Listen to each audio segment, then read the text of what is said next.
আসসালামু আলাইকুম ভাই, শুনতে সালামু পাচ্ছেন? আলাইকুম। আসসালামু আলাইকুম। জি, শুনতে পাচ্ছি। very মামুন good, ভাই। very good. জি জি। কেমন আছেন সবাই? আলহামদুলিল্লাহ ভালো আছি, আপনি ভালো আছেন? জি আলহামদুলিল্লাহ। কংগ্রাচুলেশন ফারহান ভাই, কংগ্রাচুলেশন সানি ভাই। আর কে আসছে কেউ কংগ্রাচুলেশন পাওয়ার মতো? আর কেউ আসেন? আমরা স্টার্ট করি না, আমরা রেকর্ড করতেছি ইনশাআল্লাহ। আমরা এটা আপ করে দিব। তো বেশ কয়েকজন পাস করছেন। তো সানি প্রস্তাব করছিল আর কি যে এক্সপিরিয়েন্স শেয়ারিং এটা হইতে পারে আবার। তো লেটস স্টার্ট, শুরু করি আর কি। আবু ফারহান ভাই সবার আগে পাস করছেন, তারপরে সম্ভবত সানি ভাই। মজবুত তো নাই গ্রুপে। ৮ জন পাস করছে আর কি এই মাসে। তার মধ্যে আপনাদের গ্রুপে আছে ৪ জন, ৩ জন হয়তো আসবে না। এই হচ্ছে হিসাব কিতাব। সবার শরীর স্বাস্থ্য ভালো আছে তো, না? এখন পর্যন্ত ভাই ভালো, আলহামদুলিল্লাহ। মাশাআল্লাহ। ঠিক আছে, তাহলে ফারহান ভাই, সানি ভাই, এটা আসলে ক্যাজুয়াল ডিসকাশন করি আমরা। তো আমি একটু জাস্ট মনে করাই দেই। সেটা হচ্ছে যে আমরা প্রিপারেশন তো মোটামুটি আপনার গ্রুপেরই লোক, তবুও শেয়ার করেন how you take the preparations. ৪ ঘন্টার পরীক্ষা, পরীক্ষা আপনারা কিভাবে দিলেন, প্র্যাকটিস মক আর কি। ৪ ঘন্টা, ২ ঘন্টা, ১ ঘন্টার পরীক্ষাগুলা স্কোর কিরকম হলো, কনফিডেন্স কখন পাইলেন। তারপরে ৪ ঘন্টার মধ্যে আপনারা ওইটাও বলেন যে পিএমআই এর পরীক্ষা কয়বার দিচ্ছেন, 3PCL কয়বার দিচ্ছেন আর কি। এই হচ্ছে আমাদের প্রিপারেশন স্টেজের কাজ। এরপরে আমরা আহ, পরীক্ষার সেন্টার নিয়ে কথা বলবেন। ফারহান ভাই মনে হয় পাই ধানমন্ডি, না ফারহান ভাই? জি, ধানমন্ডিতে দিছি। সানি ভাই মনে হয় পাই ইয়ে বনানী স্যার, বনানী। বনানী। আচ্ছা, এর মধ্যে তাইফ ভাই, রাইট, তাইফ ভাই অবশ্য উনি গ্রুপে খুব অ্যাক্টিভ ছিলেন না। তাইফ ভাই দিচ্ছেন মেন্টরসে। মেন্টর নাকি মেন্টর, কি নাম বলে এটা? মেন্টরস বলে ভাই। মেন্টরস না? উনি মেন্টরস এর ব্যাপারে উনি মানে হি is not happy with the mentors. উনি বলছেন ভাইয়া কলাবাগানে এটা রাস্তার উপরে প্রায়, তো খুব শব্দ হচ্ছিল, খুব নয়েজি ছিল আর কি। তো একটা পর্যায়ে ওরা নিজেরাই এসে ওনার কানের মধ্যে ইয়া লাগাই দিয়ে গেছে, মানে এত শব্দ হচ্ছিল আর কি। উনি he is not happy with, উনি আমাকে এটা বলছেন যে না, মেন্টরস আসলে is not a good centre. আর আমাদের ইয়ে ভাই তো আসবেন, রাব্বি ভাই, উনি পরীক্ষা দিয়েছেন আইটি বাংলাতে। আপনাদের সেন্টারের এক্সপিরিয়েন্স গুলো শেয়ার করবেন। আর পরীক্ষার সময় অবশ্যই এক্সামের সময় আপনারা এক্সাম কোশ্চেন প্লাস আমরা যেভাবে প্রিপারেশন গুলো নিলাম, এটার সঙ্গে এক্সামের কোশ্চেন, মেইন কোশ্চেনের কি ধরনের পার্থক্য এন্ড আদার্স সেগুলো ছিল। আর এই তো আর কি মোটামুটি। এরপরে আপনারা স্টেট প্রশ্ন করিয়েন, কারণ আমরা তো অনেক পুরোনো গ্রুপ, আমরা তো এর আগে অনেকবারই কথাবার্তা বলছি। So we know the ground rules, যে কিভাবে আসলে কাজগুলো হবে। তো আমার দিকে তাকায় থাকেন না আর কি। আপনাদের যার যা প্রশ্ন আসবে ঠাস ঠাস করে করে ফেলবেন। হ্যাঁ, সমস্যা নাই ইনশাআল্লাহ। আর এই তো মোটামুটি, তাই না? তাহলে আমার মনে হয় আগে ফারহান ভাই বলুক, তারপরে সানি বলুক, এভাবে শুরু হোক। তারপরে রাব্বি ভাই সিকোয়েন্স হিসেবে বলে দিচ্ছি আর কি, কারণ যে আগে পাস করছে সে আগে চান্স পাবে এরকম। এরপরে যদি মাঝখানে মনে হয় যে আমি একটু ঢুকে যাই, আমি একটু বলি, তাহলে বলে বলে ফেলবে আর কি, সমস্যা নাই। ঠিক আছে না? Let's start. ঠিক আছে ফারহান ভাই, ফ্লোর এখন আপনার কাছে। আচ্ছা, বলেন কি করলেন না করলেন। আসসালামু আলাইকুম সবাইকে। ওয়ালাইকুম ওয়ালাইকুম আসসালাম ওয়া সালাম। রাহমাতুল্লাহ। আচ্ছা আচ্ছা ভাই, আমি একটু জাস্ট ব্যাকগ্রাউন্ডটা বলি। আমরা হচ্ছে অগাস্টের 22 তারিখ ফয়েজ ভাইয়ের সাথে কোর্সটা শুরু করি। তো অগাস্টের 22-এ শুরু করার পর আমি জাস্ট 2 মিনিট একটু বলে দিই আমরা আসলে কি কি করছিলাম। তো এরপরে যেটা হয় যে ফয়েজ ভাইয়ের ভিডিওগুলো আমরা দেখছিলাম আর লেকচারটাও ফলো করছিলাম ফুললি। এরপরে ফয়েজ ভাই আমাদেরকে একটা গাইডলাইন দিছিলেন। আমি জিজ্ঞেস করছিলাম কোয়েশ্চেন কি কি সলভ করব। অনেকে বিভিন্ন জায়গা থেকে কোয়েশ্চেন খুঁজতেছিল, বাট উনি আমাদেরকে গাইডলাইন দিছিলেন যে একটা হচ্ছে পিএমআই এর 200 কোয়েশ্চেন, তারপরে হলো 3PCL এর প্রায় 3150টার মতো প্রশ্ন আছে, সিম্পল লার্নের হচ্ছে 200টা, রিতাম আল খাহি প্রায় 385টার মতো। আমরা আসলে এর বাইরে কোনো কিছু নিয়ে পড়াশোনা করি নাই, এই কোয়েশ্চেন গুলোর মধ্যে সলভ করছি। আর আমি 3PCL এর 12টা 1 ঘন্টার পরীক্ষা দিয়েছি, তারপরে হলো 4টা 2 ঘন্টা পরীক্ষা দিয়েছি, আর 4 ঘন্টার 2টা পরীক্ষা দিয়েছি। আর সিম্পল লার্ন ফুললি দিছি, আর পিএমআই এর পরীক্ষাটা আমরা 3বার দিছি আমি। আর হলো মোটামুটি এই প্রিপারেশন হওয়ার পরে পরীক্ষাটাতে অ্যাটেন্ড করছি আর কি। আর পরীক্ষার এর মাঝখানে আমাদের আবার একটা গ্রুপ ডিসকাশন ছিল, ওই গ্রুপ ডিসকাশনে আবার আমরা খুব রেগুলার ছিলাম। আম, মোটামুটি ফয়েজ ভাইয়ের ক্লাস শেষ হয়ে যাওয়ার পরও আমরা 1 মাস গ্রুপ ডিসকাশন কন্টিনিউ করছি। প্রথমে আমরা নলেজ এরিয়া ধরে গেছিলাম, পরে হচ্ছে গ্রুপে চলে গেছিলাম। তো এরপরে হচ্ছে আমার যখন মোটামুটি 70 অন এন এভারেজ আসে, 1 উইক আগে আমি ফয়েজ ভাইকে একটা নক করছিলাম যে আমার মোটামুটি 70 এরকম আশেপাশে আসতেছে, আমি এখন স্কোর বাড়ানোর জন্য কি করব। এরপরে হচ্ছে লাস্ট 1 উইকের মধ্যে আসলে আমি শিডিউল ঠিক করে ফেলি আর কি। 7 থেকে 10 দিনের মধ্যে আমি শিডিউল ঠিক করে ফেলি। এরপরে হচ্ছে টানা লাস্ট 1 উইক পড়াশোনা করি খুব ভালো মতো, এক্সাম গুলো দিয়েছি আর কোয়েশ্চেন সলভ করছি, কোয়েশ্চেনের প্যাটার্ন গুলো বোঝার জন্য ভালোভাবে সলভ করছি। 1 উইক আর 2 উইকের মধ্যে আমার স্কোরও মোটামুটি বেড়ে গেছিল। 70 যেটা অন এভারেজ 70-র কাছাকাছি ছিল, ওটা হয়তো বা 75-76 এরকম চলে গেছিল। শেষের দিকে 1 উইকের প্রিপারেশনের পর এক্সামটা দিতে গেলাম। এক্সামের ক্ষেত্রে আমি বলি, আমি পরীক্ষার আগের দিন চলে গেছিলাম। আমি যেহেতু চট্টগ্রাম থেকে ঢাকা গিয়ে পরীক্ষা দিছি, আমি শুক্রবার দিন সকালে চলে গেছিলাম। তার আগে হচ্ছে সেন্টারে কল করে কনফার্ম হয়ে নিয়েছিলাম ওদের কোনো প্রবলেম হচ্ছে কিনা। 18 তারিখ থেকে একটা ধর্মঘট হওয়ার কথা ছিল, সরি 3 ঘন্টার একটা ইন্টারনেট না থাকার একটা ডিসিশন আসছিল। তো এই জন্য আমি আবার সেন্টারে আগে থেকে কথা বলে নিয়েছিলাম, ওরা আমাকে কনফার্ম করছে ওদের ওখানে কোনো প্রবলেম হবে না। তো তারপরে হচ্ছে আমি 17 তারিখ গিয়ে সকালে গেছি আমি 10টার দিকে, পরীক্ষা শুরু হবে 11টার দিকে। সেন্টারে গিয়ে আমার আসলে কোনো সমস্যাই হয় নাই। সেন্টারে ঢোকার পরে ও 11:15টার দিকে ওরা আমাকে হচ্ছে কল করে আমার একটা ইলেকট্রনিক সিগনেচার পাসপোর্টের কপিটা নিয়ে ওরা আমাকে বসতে দেয়। আমি যেখানে পরীক্ষা দিচ্ছি ওইখানে 5 জনের অ্যারেঞ্জমেন্ট ছিল, সিটিং অ্যারেঞ্জমেন্ট। রুমে কোনো নয়েজ ছিল না, রুমটা খুবই ভালো ছিল, কিন্তু কনজেস্টেড ছিল। যদি ধানমন্ডি ব্রাঞ্চের কথা বলেন, এটা হয়তো বা খুব বেশি পশ না, খুব বেশি স্পেশাস না, তবে আমার কোনো প্রবলেম হয় নাই কোনো জায়গায়। এবং পরীক্ষা দেওয়ার সময়ও ওরা আমাকে হচ্ছে একটা কলম আর একটা হচ্ছে খাতার মতো দিয়ে দেয়।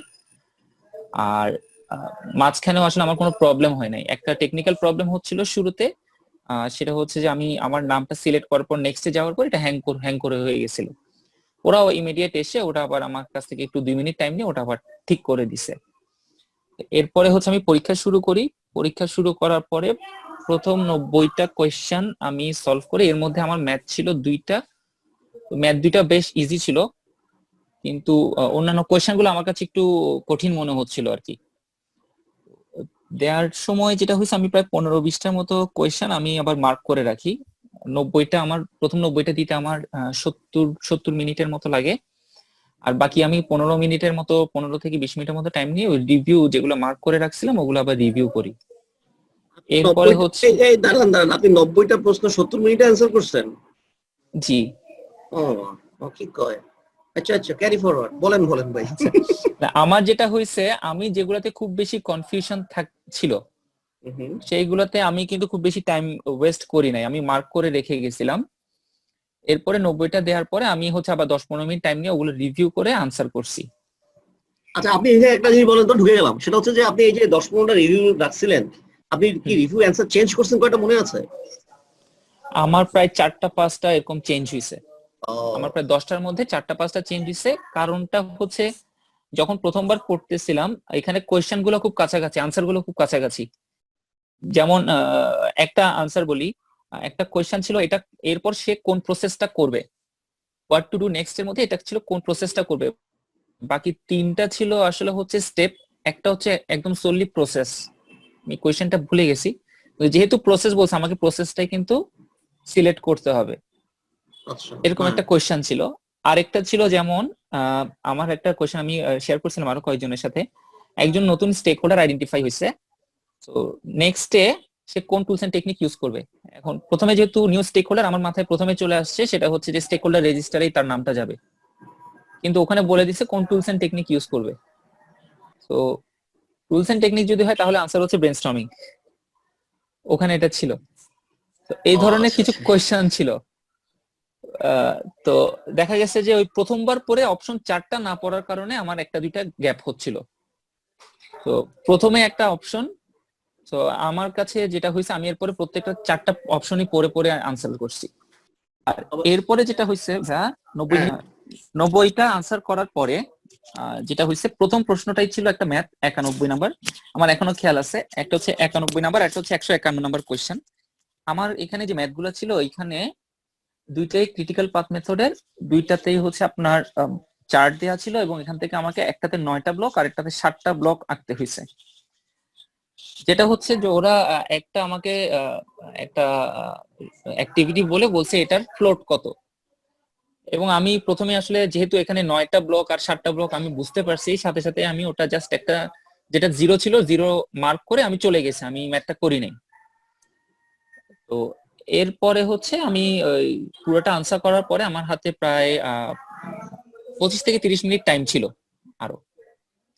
তখন আমি ম্যাথটা শুরু করছি। ম্যাথগুলো খুবই সিম্পল, কিন্তু যেটা হচ্ছে যে এই আনসার গুলো একটা ক্রিটিক্যাল পাথ মেথড থেকে ছিল না, ক্রিটিক্যাল পাথ থেকে ছিল না, অন্য একটা অ্যাক্টিভিটি, নন ক্রিটিক্যাল অ্যাক্টিভিটির ফ্লোট জানতে চাইছে। ম্যাথটা সিম্পল কিন্তু লেন্দি। আমি যেটা করছি, আমি ওই আধা ঘন্টা পরে গিয়ে, আমার যেহেতু টাইম আছে সেহেতু আমি ওই মার্ক করে রাখছিলাম 91 নাম্বার, আর লিখে রাখছিলাম আর কি 91 নাম্বার আর 151 নাম্বার। এরপর আমি 5-7 মিনিট টাইম নিয়ে ম্যাথটা করে আনসারটা করছি। আর এরপরে আমার প্রায় 15-20টার মতো আমি মার্ক করে রাখছিলাম রিভিউ করার মতো, ওখান থেকে হয়তো আমার 6-7টা চেঞ্জ করতে হয়েছে। এইভাবেই মোটামুটি এক্সামটা শেষ করছি আর কি। তো একটা পর্যায়ে আসলে মনে হচ্ছিল আমি মনে হয় যে প্রিপারেশনটা ঠিক মতো নিই নাই, কোয়েশ্চেনের প্যাটার্নটা দেখে আর কি। তো যেটা হয়েছিল যে সাবমিট করার পর আসছিল কংগ্রেচুলেশন, তো আমি আবার হাত তুলে ওকে ডাক দিলাম, এসে বলছি কংগ্রেচুলেশন। আমি কি আসলে পরীক্ষা শেষ করছি সেটার জন্য দিছে নাকি পাস করছি সেটার জন্য দিছে? খুবই কনফিউজ ছিলাম আর কি। তো বলছে না, আপনি যেহেতু পাস করছেন সেহেতু এখানে কংগ্রেচুলেশন দেখাইছে। এরপরে গিয়ে মার্কটা কালেক্ট করলাম আর কি। ডোমেইনের এগুলো বলেন তো, অ্যাবাভ টার্গেট মনে আছে? মনে আছে কিনা?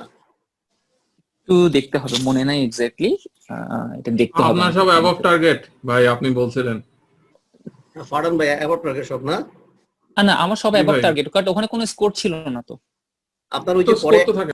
পরে একটা শীট দেয়, তো পরে শীটের মধ্যে নিচে লেখা থাকে, আপনি দুইটা থাকবে, একটা হচ্ছে একটা লম্বা স্ট্রেট দিয়ে ওইখানে আপনার পজিশনিংটা দেখাবে, গ্রিন একটু আমরা যেভাবে কালার ইউজ করি ওইরকম কাছাকাছি।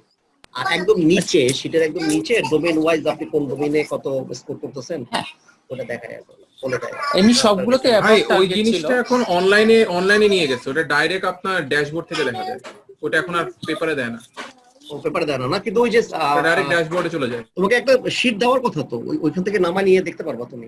জাস্ট ওই এটি দেখানো শীটটা আমাদেরকে ইয়া থেকে দিচ্ছে, আর বাকি সব ডিটেলস হচ্ছে ড্যাশবোর্ডে, মানে পিএমআই এর মাই পিএমআই হবে। ও আচ্ছা আচ্ছা, এরকম করছে না আমাদের সময়।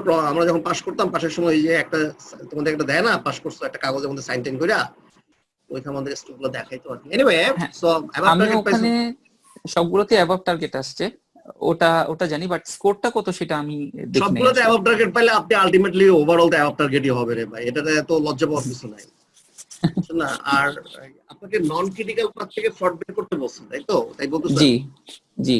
আবার আপনি যেটা বলতেছেন যে আপনার প্রশ্নের মধ্যে প্রসেস এবং টুলস স্পেসিফিক্যালি সে জানতে চাইছে, যে এটা প্রসেস কি, এটা টুলস। এটা আসলে টিপিক্যাল আমাদের সময় এরকম পরীক্ষা হতো আর কি। হ্যাঁ, টিপিক্যাল পিএমআই আগের মাঝখানে এরকম প্রশ্ন সে কম দিছে আর কি। আচ্ছা, আপনারটা থাকুক, আপনি লাইনে থাকেন। এখন সানি আসছে। সানি, তোমারটা বলো, তারপর রাবি ভাইটা শুনি, তারপরে আমরা আপনাদের উপর হামলা করব। ভাই একটা পুরনো কোশ্চেন করে নেই। করে নাও। হ্যালো, হ্যাঁ বলো। ওই অ্যাজাইলের কোশ্চেন কতগুলো? ভাই এজেল থেকে আসলে খুব বেশি কোশ্চেন দেয় নাই। আমি কালকে একটা পরীক্ষা দিলাম, আপনার ওই মক 76% আসছে, ওই 12-14টা কোশ্চেন পারিনি, ওগুলো সবগুলোই আপনার অ্যাজাইলের। তুমি কি 3PC এর কথা বলতেছো রেজা? জি, 3PC এ তো অ্যাজাইল আসবে, এটা তো রাইখা দিছি এখন। ঠিক আছে, অসুবিধা নাই, ভালো অ্যাজাইল রাখছেন, কিন্তু অ্যাজাইল ভয়ে পড়ি না। আচ্ছা সানি, বলো তোমার এক্সপেরিয়েন্স শেয়ার করি। এক্সপিরিয়েন্স বলতে, আচ্ছা এখন বিষয়টা হচ্ছে যে আমি যখন আমি ফয়েজ ভাইয়ের কাছে ওই যে ফাইন ভাইয়ের সাথে শুরু করছিলাম, সেম ব্যাচ। তো ফয়েজ ভাইয়ের আগে আমি অনেকগুলো ফলো করছি, আমি মানে I studied on my own. আমি 3বার পিএম বক্স শেষ করছিলাম। আমি জোসেফ ফিলিপের পুরো ভিডিও দেখছি, আমি বাসায় বসে বসে নোট করতাম, ওনার ভিডিওগুলো দেখতাম আর নোট করতাম, আমি ওনার ভিডিওগুলো সব নোট করতাম আমি। তারপর সেখান থেকে আবার পিএম বক্স পড়তাম। তো রিটা পড়ছিলাম একবার, তারপর ফয়েজ ভাইয়ের কাছে আসা। 3PCL ওয়াজ লাইক ভেরি কি বলে এক্সাম সিমুলেটরটা খুব হেল্পফুল ছিল আমার জন্য। আমি পরীক্ষার আগে 200 প্রশ্ন দিছি 5বার, 5টা 200 প্রশ্ন দিছিলাম। আর তারপর পরীক্ষা শুরু হওয়ার 7 দিন আগে আমি 100 প্রশ্ন করে দেওয়া স্টার্ট করি। আমি ডেইলি বোধহয় 300টা করে প্রশ্ন, 300টা মানে 3টা 100 প্রশ্নের সেট দিতাম। আমার একটা টার্গেট ছিল যে আমার 80 ক্রস করতে হবে। তো আমি যখন 200 প্রশ্ন করে দিচ্ছিলাম তখন আমার 80 ক্রস করছিল, আমার 78-এ ঠেকে যাচ্ছিল, সিলিং হয়ে গেছিল একটা। যখন আমি 100 প্রশ্ন দেওয়া স্টার্ট করি, মানে 3টা করে 100 প্রশ্ন, অ্যাপ্রক্সিমেটলি 4-5 দিনে আমি 1200-1500টা প্রশ্ন কমপ্লিট করে ফেলি। তখন দেখা যাচ্ছে যে আমি 85, 87, আমি 91 পর্যন্ত মার্কস তুলে নিয়ে আসছি একটানে। ঠিক আছে, তো তখন কনফিডেন্সটা গ্রো করেছে। তারপর পিআই বনানী, ওই যে হাফিজ ভাই থেকে আমি পিআই বনানীর ব্যাপারে জানি। পিআই বনানী বিষয়টা নিয়ে উনি খুব ভালো রিভিউ দিয়েছিলেন।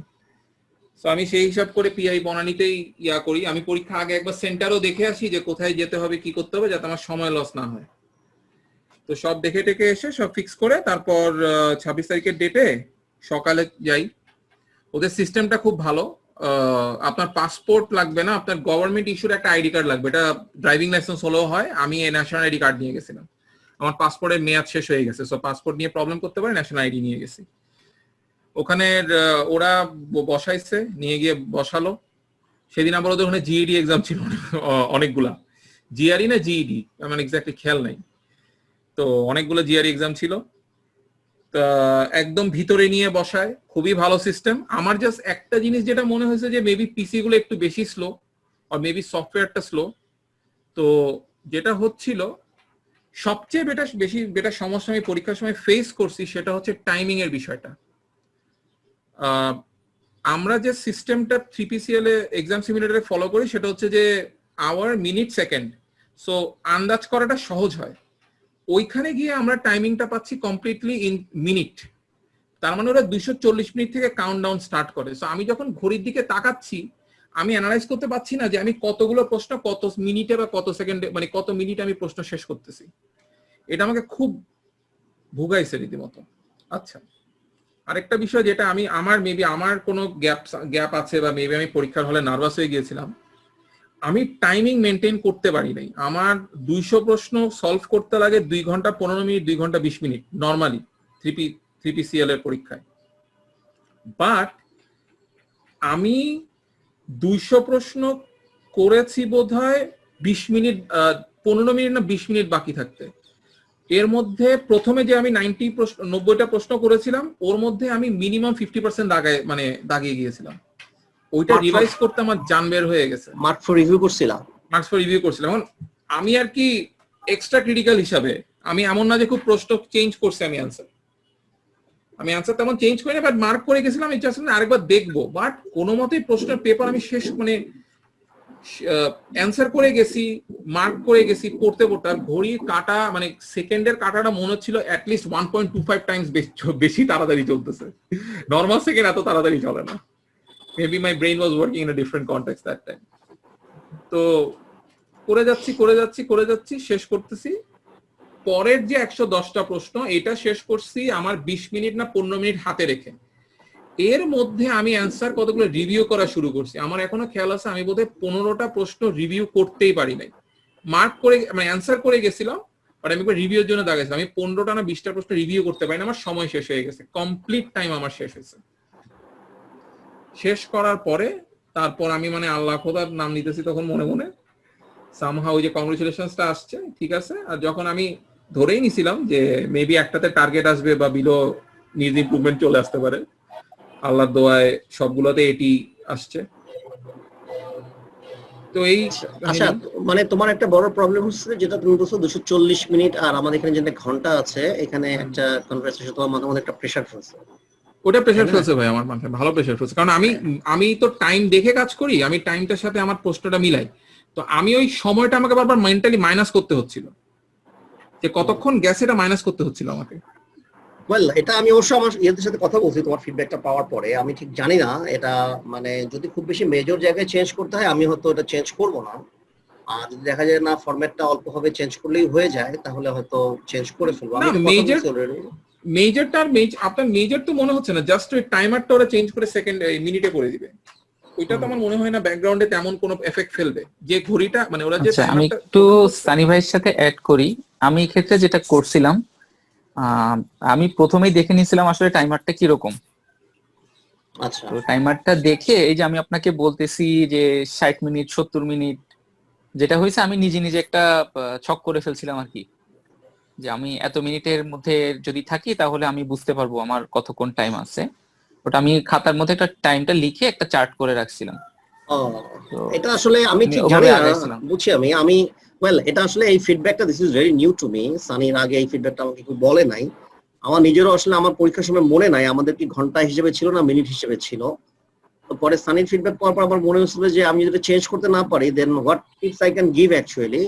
200 প্রশ্ন 240, তো 100 প্রশ্ন 120, এভাবে মাইন্ডসেট করতে হবে। আমি চেষ্টা করবো, আমি কথা বলছি অলরেডি, আমি ফিডব্যাক এখনো পাই নাই, but this is a very good feedback আমাদের 3PCL এর জন্য, যে আমাদের টাইমারের মধ্যে যেভাবে দেয়া আছে আর মেইন প্রশ্নে যেভাবে আসছে এটার মধ্যে একটা ডিফারেন্সিয়েশন আছে। আর আলটিমেটলি পরীক্ষার সময় 4 ঘন্টায় তো এটা এনিথিং যদি একটু চেঞ্জ থাকে তো এটা একটা চাপ সৃষ্টি করে আর কি।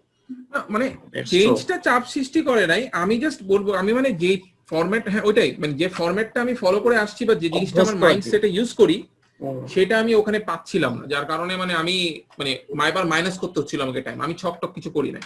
হ্যাঁ, তবে একটা যেটা আমি মেমোরি ডাম্প করতে পেরেছিলাম।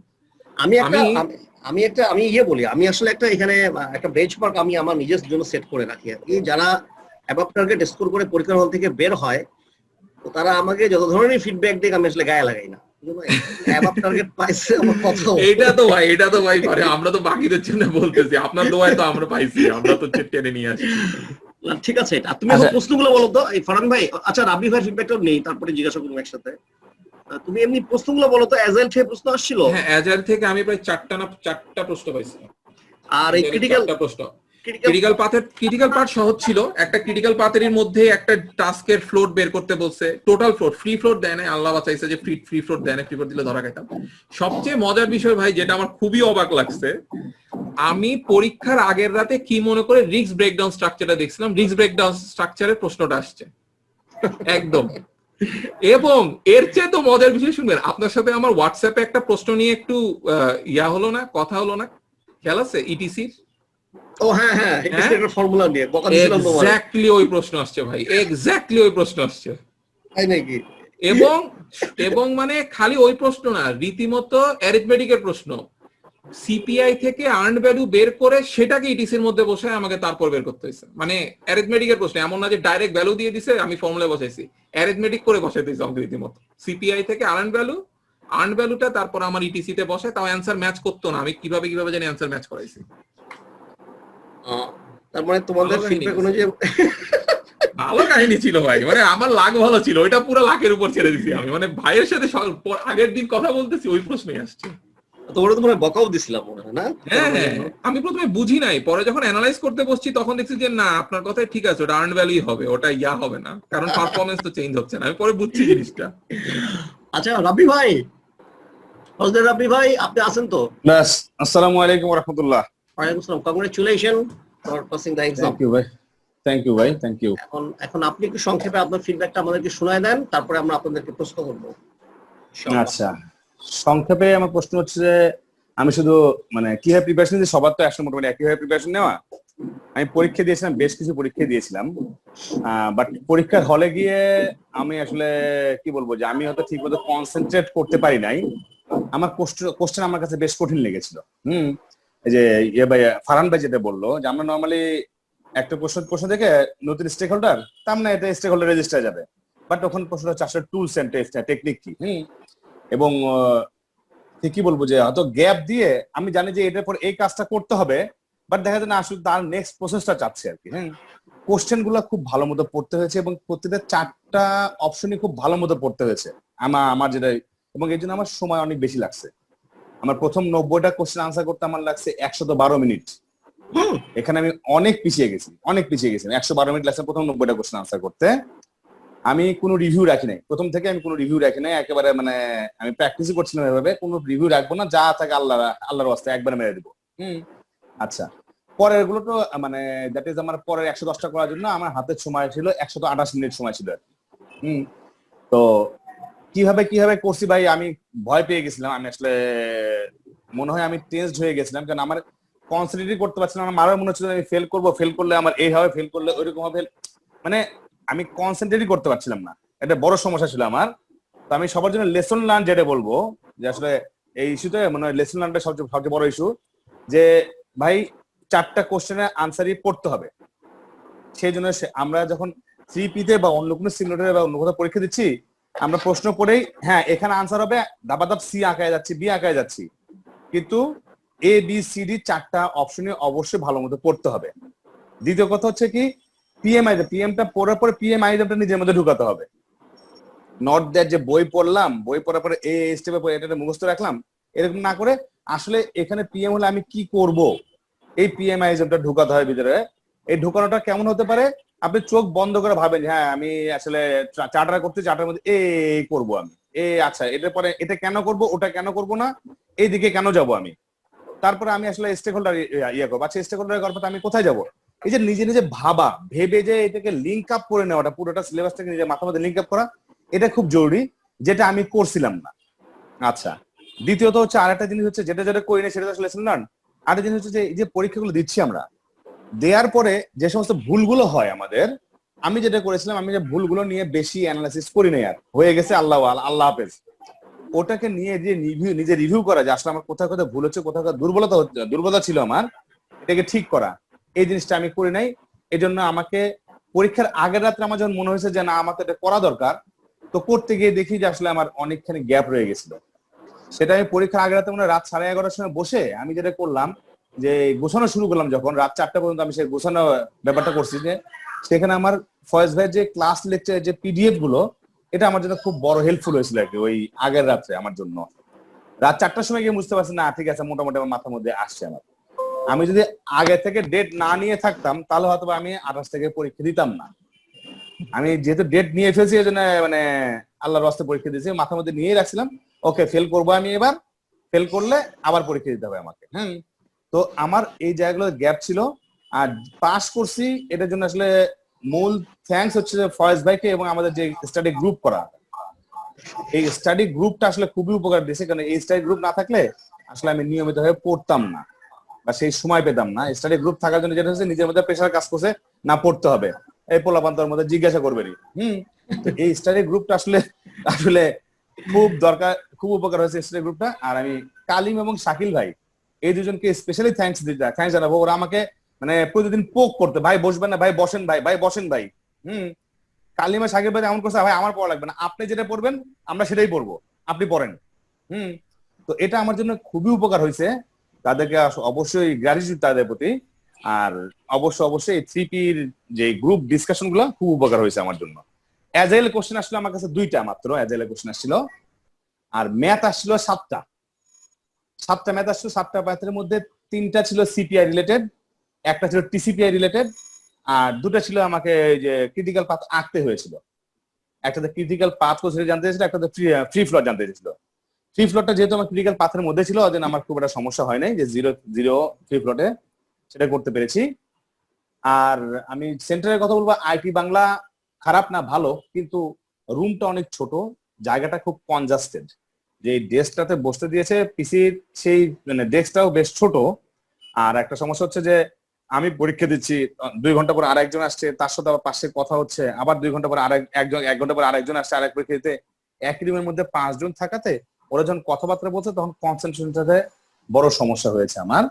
কিন্তু যদি বলি যে পরীক্ষা দেওয়ার জন্য পরিবেশ ওকে। আর আমি যেহেতু কনসেন্ট্রেট করতে পারছিলাম না, এই জন্য আদার শব্দগুলো আমার জন্য খুব সমস্যা হচ্ছিল আর কি। তো এই যে কনসেন্ট্রেট করার যে ব্যাপারটা, সবাইকে সাজেস্ট করবো আমি, ভাই নিজের ঘরে বসে ফার্স্ট বেঞ্চের 12 বলে 4 ঘন্টা পরীক্ষা, টানা 4 ঘন্টা দেন।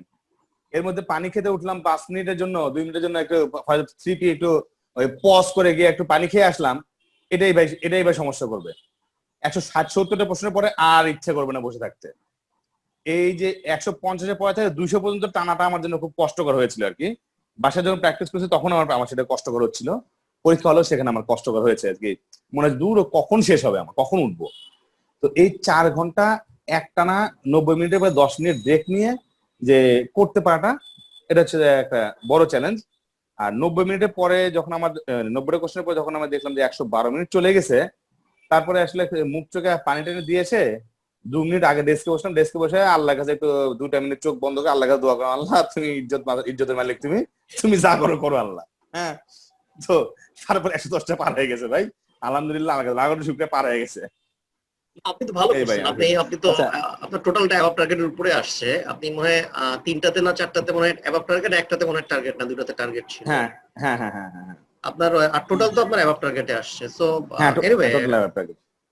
আচ্ছা আপনার এই আমার কি বলেন? আচ্ছা আমি একটু ইয়ে করে নেই ভাইয়া, যে আইটি বাংলা আমি ডেট ঠিক করেছি, মানে সেন্টার ঠিক করেছি আইটি বাংলা।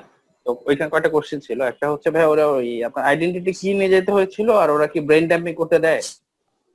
ফজলে হ্যাঁ, ভাই, ওরা- আপনি হ্যাঁ। ব্রেন ডাম্পিং হ্যাঁ। করছিলেন? না, আমি ব্রেন ড্যামিং করিনি, কিন্তু ব্রেন ড্যামিং স্কোপ ছিল। আমি আগে থেকে প্ল্যান করেছিলাম ব্রেন ড্যামিং করবো না, কারণ করলে হবে কি, আমি যে ফর্মুলা গুলো লিখবো প্রত্যেকটা অঙ্কের সময় আমার ফর্মুলা দেখতে ইচ্ছে করবে। হ্যাঁ, ওখানে আমার সময় নষ্ট হবে, আমি ইচ্ছে করে সেদিন আমি ব্রেন ড্যামিং করি নাই প্রথমত। আচ্ছা, দ্বিতীয় কথা হচ্ছে যে ওরা বলে যে পরীক্ষা শুরু হওয়ার আগে ওদের প্রোভাইড করা যে কাগজ কলম দেয়া হচ্ছে, সেই কাগজ কলমে আমি যা ইচ্ছে লিখে নিতে পারি আর কি, হ্যাঁ, পরীক্ষা শুরু করার আগে। তো that is brain damping scope আছে ওখানে আইডিয়া দিয়েতে। কিন্তু ওরা যে একটু কম রেসপন্সিভ, হাত মানে নড়াচড়া করতে হয়। হাত ব্যথা, হ্যাঁ হ্যাঁ, হাত ব্যথা হয়ে যায়, চিল্লা করে ডাকতে হয়, ভাই আপা আসেন আপা আসেন। তো এই জায়গাটাতে একটু ইয়ে হয়েছিল। আর আচ্ছা, ফার্স্ট যেটা বলছি, রেজাল্ট শিটটা দেওয়া যায়, ঠিক আছে, শিট আমাকে দিয়ে দিয়েছে পরীক্ষা থেকে বের হওয়ার পরে, ওই যে ওরা প্রিন্ট দিয়ে দিয়েছে শিটটা আর কি, কোনটা টার্গেট কোনটা টার্গেট, এই একটা শিট দিয়েছে। আর আইডেন্টি ডকুমেন্টের ব্যাপারে তারা বলছে যে গভর্নমেন্ট ইস্যুড যে কোনো ছবি যুক্ত, যেখানে ছবি এবং সাইন আছে, সেটা হলেই চলবে। আচ্ছা, সেক্ষেত্রে পাসপোর্ট হতে পারে, এনআইডি হতে পারে, ড্রাইভিং লাইসেন্স হতে পারে। বাট যদি তিনটা কোনোটাই না থাকে, হ্যাঁ, আমি সেটা যে আমার তিনটা কোনোটাই না, আমার শুধুমাত্র অফিস আইডি আছে, ছবি দেওয়া সাইন করা, সেটা হবে, হ্যাঁ, সেটা দিয়েও কাজ হবে। তো এখানে অফিস আইডি অ্যাকসেপ্ট করছে? হ্যাঁ হ্যাঁ হ্যাঁ, মানে আমি জাস্ট মুখে বলেছি যে, কারণ আমাদের কালিমুল্লার ওই যে পাসপোর্টের মেয়াদ শেষ হয়ে গেছে, তো এই জন্য জিজ্ঞেস করছিলাম যে পাসপোর্ট নাই, এনআইডি নাই, ড্রাইভিং লাইসেন্স নাই, আপনি কিভাবে পরীক্ষা দেবেন আমারে? কিন্তু তাহলে তো হবে না, কেন অফিস আইডিতে ছবি আছে, আমার সিগনেচার আছে, হ্যাঁ, সেটা হলেও হবে। ওয়েল, এটার সঙ্গে আপনি তাহলে সাপোর্টিং একটা নিয়ে যায়, এটা রিস্কি হবে, এটা ঠিক হবে না আসলে, কারণ হ্যাঁ হ্যাঁ, PMI ফয়েজ ভাই একটা জিনিস অ্যাড করি, আমার তো নামের একটা ইস্যু ছিল, আমি আপনার সাথে কমিউনিকেট করছিলাম।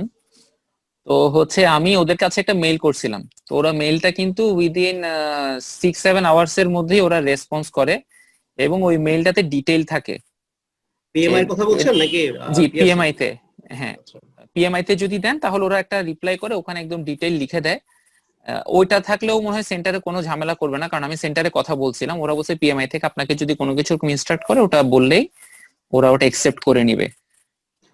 ঠিক আছে, এটা ইজ ভালো টিপস। হ্যাঁ, আমি আমার নামেরও সমস্যা ছিল, তো আপনার যদি নামের এই ধরনের সমস্যা হয়, সেক্ষেত্রে পিএমআই থেকে একটা আপনার যদি একটা সাপোর্টিং মেইল নিয়ে আসতে পারেন, খুব ভালো। যেমন আমি আপনার সঙ্গে শেয়ার করছি কিনা জানি না, আমাদের এক ভাই কানাডায় যাওয়ার সময় পাসপোর্ট আটকায় গেছিল, তো উনি তখন পাসপোর্ট ছাড়া অন্য কিছু অ্যাকসেপ্ট করতো না, প্রমিটে।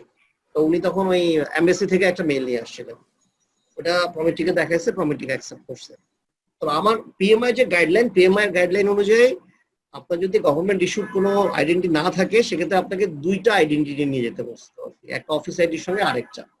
আমাদের তো সবার তো ভোটার আইডি সবারই আছে, সেক্ষেত্রে এটা রাখতে পারেন সাথে, এটা হলেও কাজ হবে আমার মনে হচ্ছে এখন, ইনশাআল্লাহ। হ্যাঁ, আমি একটু বলে নেই, আমি অফিসের জন্য বেরোবো তো। আচ্ছা, আমার একটা প্রবলেম হচ্ছে যে আমি এখন রেগুলার ওই 100 মার্কের পরীক্ষা একটা দিচ্ছি, এবং যখনই সময় পাচ্ছি 4 ঘন্টা পরীক্ষা দিচ্ছি। তো আমি 80% পেলেও দেখা যায় কোনো একটাতে বিলো টার্গেট হয়, মানে কোনো একটা কোনো ঠিক নাই, বাদ বাকি সব অ্যাবভ টার্গেট বা টার্গেট এমন থাকছে। আমি একটা জিনিস ফারহান ভাই যেটা বলছে আর কি, হ্যাঁ, যেটা ফজলে রাব্বি ভাই ফলো করে নাই, এটা কিন্তু আমি আপনাদেরকে বারবার একবার বলছি যে ভাই দেখেন, একটা সার্টিন জায়গার পরে আপনি কত স্কোর করছেন এটা মুখ্য না। হ্যাঁ, আপনি যখন একবার দুইবার 75% উপরে পেয়ে যাচ্ছেন, পরের বার আবার পরীক্ষা দিয়ে 75% উপরে আনাটা মুখ্য না। এখানে আসলে মুখ্য হচ্ছে আপনি যেগুলোর অ্যান্সার পাচ্ছেন না, সেগুলোর গ্যাপ অ্যানালিসিস করে সেইটাতে সময় দেয়া। তো আপনারা এই জায়গাটা অ্যাভয়েড করতেছেন আমার মনে হচ্ছে, যারা অ্যাভয়েড করতেছেন তারাই বিপদগুলো বাড়াইতেছেন। আপনি যদি 75% আমি তো শেষ করি, হ্যাঁ 75-70% যদি হয়ে যায়, এরপরে আরেকটা পরীক্ষা দিয়ে কখনো আমি এই চিন্তা যদি করে বসি যে আমি এখন 80% তুলবো, এটা রং প্র্যাকটিস। এখন আমাকে যেটা করতে হবে, স্কোর যাই হোক, যদি 60% এর নিচেও আসে সমস্যা নাই, কিন্তু যেগুলো আমার ভুল হচ্ছে সেই ভুলগুলাতে সময় দিতে হবে। সেই ভুলগুলা ধরে ধরে ধরে ধরে গ্যাপ অ্যানালিসিস করে পিএমও কে সেই জায়গায়, রিতার সেই জায়গায়, অথবা আমাদের ভিডিওতে সেই জায়গাটা দেখে তারপরে আবার যেতে হবে পরীক্ষার জন্য। এই হচ্ছে আসলে প্যাটার্নটা। তোমার যেহেতু বিলো টার্গেট হচ্ছে, বিভিন্ন কারণে হতে পারে, এটা একটা হয়তো কোনো কারণে স্ট্রিক্ট করে যাচ্ছে, কিন্তু তুমি তোমার যেগুলো প্রশ্ন ভুল হচ্ছে সেগুলোতে কি পরিমাণ সময় দিচ্ছ, এইটা আসলে গুরুত্বপূর্ণ। হ্যাঁ, এটা তুমি এটা নিয়ে কাজ করো। যেগুলো প্রশ্ন ভুল হচ্ছে, ভুলের তো তোমার হিস্ট্রিতে আছে, তো ভুলগুলো দিয়ে সময় দাও, ভুলটা দেখো, আলটিমেটলি হয়ে যাবে। আপনার কথা শুনে আমি যেটা করেছি, আমি একদম খাতা কলম নিয়ে বসে প্রত্যেক কোশ্চেন ধরে আমি বের করেছি কোন নলেজ এরিয়া ভুল হচ্ছে। আমি প্রায় 600 কোশ্চেনে সেই নলেজ এরিয়া বের করে টালি করে দেন। আমি নলেজ এরিয়ার কথা বলতেছি না তো, নলেজ এরিয়ার মধ্যে তো অনেক জিনিস আছে, প্রসেসের মধ্যে অনেক জিনিস আছে। আমি স্পেসিফিক সেই জায়গার কথা বলতেছি। যেমন এই যে ইটিসি, যেমন সানি বলতেছে সে ইটিসি, সানি কথাটা আমি বলি। সানি যে প্রশ্নটা ছিল সেই প্রশ্নের মধ্যে ছিল, ওর কনফিউশনটা আমি বলি। সে বলছে আমার 6 মাসের একটা প্রজেক্ট, 3 মাসের মধ্যে তার অ্যাকচুয়াল কস্ট এবং আর্ন ভ্যালুর মধ্যে ডিফারেন্স আসছে, মানে যে পরিমাণ কাজ হওয়ার কথা ছিল সে পরিমাণ কাজ হয় নাই, খরচ বেশি হয়েছে।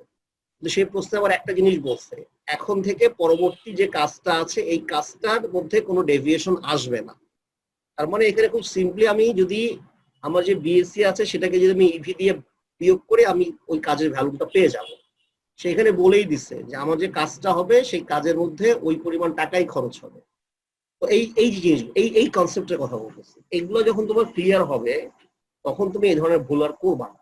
এটা নলেজ এরিয়ার ভুল না, এটা নলেজ এরিয়ার ভিতরে একটা স্পেসিফিক জায়গার ভুল। সেই জায়গাটা কি? সেই জায়গাটা হচ্ছে আমার আর্ন ভ্যালু, অ্যাকচুয়াল কস্ট, এবং যদি আমার এই পর্যায়ে প্রজেক্টের ফিউচারে যে কাজগুলো হচ্ছে সেটার প্যাটার্ন। আমি বলছি এই জায়গাটায় তোমার কাজ করতে হবে। নলেজ এরিয়া তো বিরাট ব্যাপার, এত জায়গা তো দরকার নাই তো।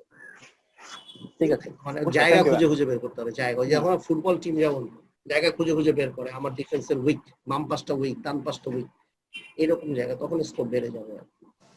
হ্যাঁ, আর আপনারা, আমি ঠিক জানি না আপনারা আমার টিউটোরিয়াল, আমার পিডিএফ গুলোকে পিছিয়ে ফেলে রাখেন কেন। এটা 8 বছর ধরে গুছাইছি আমি। তো আপনাদেরকে বুঝতে হবে, আপনার বাইরে যত জায়গায় যত কিছু দেখতেছেন তার সবগুলো এখানে আছে। আপনারা যদি এটাতে যান আপনি সব পাবেন ইনশাআল্লাহ। এটা আমি করতে চাই না। হ্যাঁ, আমি একটা জিনিস অ্যাড করি, হয়তো আপনি বললে অনেকে হয়তো মনে করতে পারে আপনি আপনার কথা বলতেছেন, বাট আমি যেটা ভাই পাইছি, সবাই দেখলাম অনলাইনে বা ইয়েতে অনেক কিছু খোঁজার চেষ্টা করে, অনেক কোয়েশ্চেন সোর্স খোঁজার চেষ্টা করে, বাট 3PCL এ যে 3150 আছে এর মধ্যে যদি কেউ 1.5 থেকে 2000 কোয়েশ্চেন সলভ করে, আমার কাছে মনে হয়েছে মোর দেন এনাফ।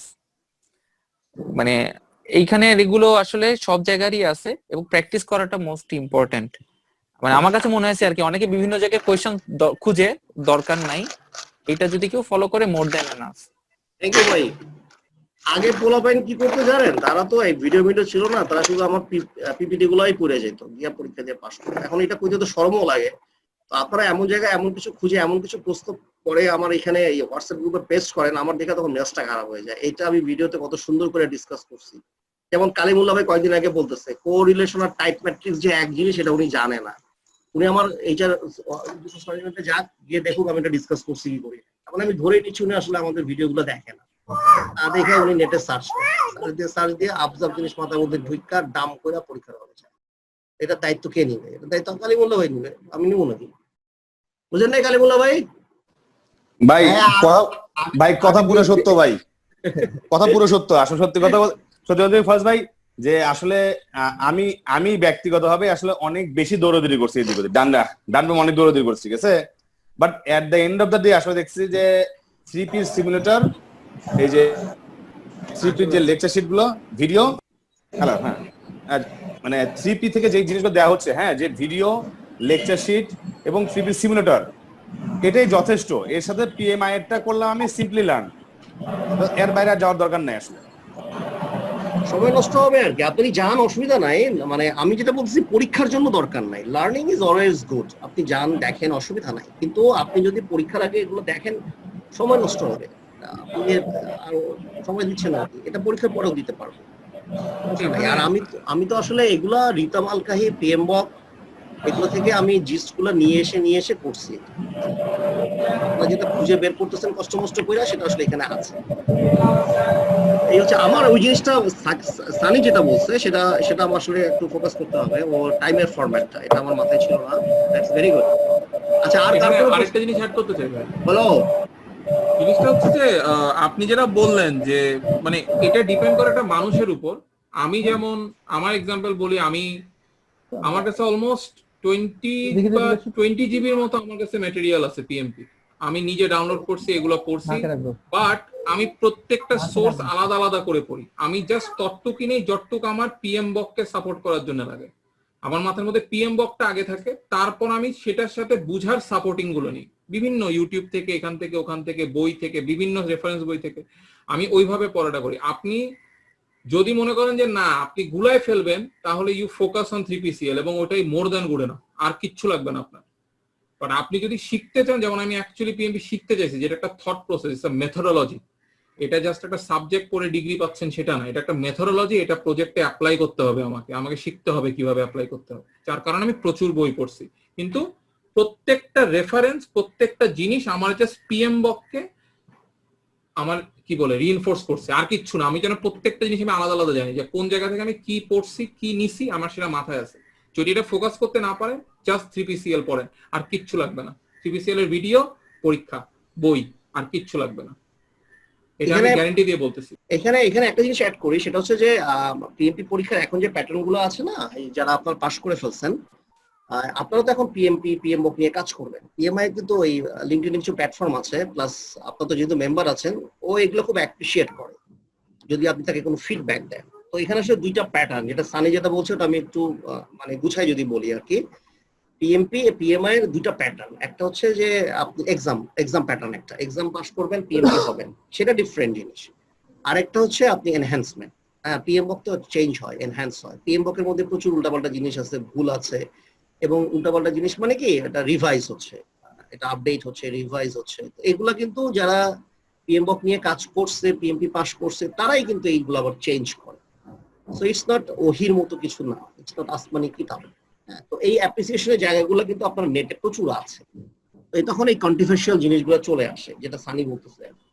আপনি অনেক কিছু দেখবেন যেটা পিএমবক এর সঙ্গে কন্ট্রোভার্সিয়াল, রিতার বইয়ে আপনি দেখবেন কন্ট্রোভার্সিয়াল জিনিস আছে, পিএমবক একভাবে বলছে, অনেক জিনিস ম্যাচ করে, কিন্তু রিতা আবার আরেকভাবে এক্সপ্লেইন করছে। যেমন কন্ট্রোল অ্যাকাউন্ট আমি আপনাদেরকে দেখাইছি, কিন্তু if you want to set for the এক্সামে কিন্তু পিএমবকটা রেফারেন্স, হ্যাঁ পিএমবক এ যেটা আছে সেটাকে ধরে সে আগাইছে। এই যেমন স্টেপ প্রসেস সে অনেকভাবে করা যায়, কিন্তু পিএমবক এর গাইডলাইন কি দিচ্ছে, আপনি অ্যান্সারের সময় সেটা পিক করবেন, বিকজ আপনার একটা নাম্বার পাইতে হবে। কিন্তু যখন আপনি এটা অ্যাজ এ মেথড হিসেবে আপনার অর্গানাইজেশন এস্টাবলিশ করবেন, তখন কিন্তু পিএমবক আপনি ফালাই দিতেছেন। আপনি তখন আপনার অর্গানাইজেশনে যে ওপিএ ইএফ গুলো আছে সে অনুযায়ী আপনি এটাকে আপনি কি বলবো এটাকে আপনি এটাকে টেইলরিং করতেছেন, ওইটা আপনি অ্যাপ্লাই করতেছেন। তো এই প্রবলেমটা হবে যদি আপনি খুব বেশি নেটের ভিডিওস গুলো দেখেন, কারণ নেটের ভিডিওতে এই ধরনের একটা নয়েজ আছে, কারণ সবাই তাদের মতো করে ব্যাখ্যা করতেছে। তখন আবার এই ফিল্টারিং এর পার্টটা আসে, ওয়েল পিএমবক কোন পর্যন্ত অ্যাকসেপ্ট করছে এবং কোনটা আসলে পিএমবক এর বাইরে চলে যাচ্ছে। তো তখন তো দ্যাট ইজ ডিফারেন্ট। ওটা আমি বারবার বলতেছি যে এটা তো একটা লং, আপনাদের জন্য পিডিইউ আর্ন করতে বলে পিএমআই এর এই সিস্টেমটা এই জন্যই সে রাখছে, you have to go for PDUs. আপনি 60 পিডিইউ নেবেন, এরপরে আপনি আবার পিএমপি লাইসেন্স রিনিউ করবেন, আবার 60 পিডিইউ নেবেন, এই হচ্ছে সিস্টেমটা। কিন্তু এক্সামের জন্য ইউ শুড নো, আপনাকে বুঝতে হবে, আপনি যত বেশি স্টাডি করবেন আপনার এক্সাম তত বেশি কমপ্লিকেটেড হবে। এই যাদের এই যে সানির যে প্রবলেমটা হচ্ছে, এই কমপ্লিকেশনের কারণটাই হচ্ছে ওভার স্টাডি। তারপরে এই একই কথা ফজলে রাব্বি ভাইয়ের জন্য, যে তার কমপ্লিকেসির কারণটাই কি, কারণ উনি অনেক জিনিস জেনে গেছে। এখন অনেক জিনিস যেহেতু জানছে, প্রশ্নের মধ্যে উনি অনেকগুলোর কোরিলেশন খুঁজে পাচ্ছেন, এবং যার ফলে ওনার এক্সাম পিকিংটা কষ্টকর হয়ে গেছে। এই জন্য রিতার একটা টিপস আছে, খুব ভালো টিপস, ডোন্ট ওভার স্টাডি। উনি বলছেন for passing exam don't over study, just focus on the syllabus. এরপরে পাস করার পরে আপনি এখন যত খুশি পিএমবক এর গালি দেন, এ করেন, চেঞ্জ করেন, ইট ডাজন্ট ম্যাটার। কিন্তু আপনাকে তো বুঝতে হবে না আপনার বেঞ্চমার্কটা কই আর কি। আর আমি আরেকটা জিনিস আপনাদেরকে এটা বলতে পারি যে দিস ইজ মাই অবজারভেশন, আমি এটা মানে আপনি পরীক্ষার হলে যখন বসবেন না, নেভার থিঙ্ক অ্যাবাউট যে আমাকে পাস করতেই হবে। হ্যাঁ, যেটা ফজল রাব্বি ভাইয়ের মাথায় এর প্রেশারটা পড়ছে। আমারও ছিল ভাই, সিরিয়াস ছিল। আমি আমার হাত কাঁপছিল পরীক্ষার পরে, আমি যখন পেপারটা নিচ্ছি আমার হাত কাঁপতেছিল, আমি পাস করছি বিশ্বাস করতে পারতেছিলাম না। আপনি যদি, আমি আপনাদেরকে একটা জিনিস ট্রাস্ট মি, আপনি যদি আমাদের এখানে ইভেন পিএমআই এর প্রশ্ন প্লাস আমাদের 3 পিসে আপনি যদি 75% এর উপরে স্কোর রাখতে পারেন 2-3 বার, আপনি পাস করবেন ইনশাআল্লাহ। কিন্তু পরীক্ষার হলে আপনি নেভার থিঙ্ক অ্যাবাউট আমাকে পাস করতেই হবে। You just take the first question as কি বলবো এটাকে, একটা এজ এ গেম।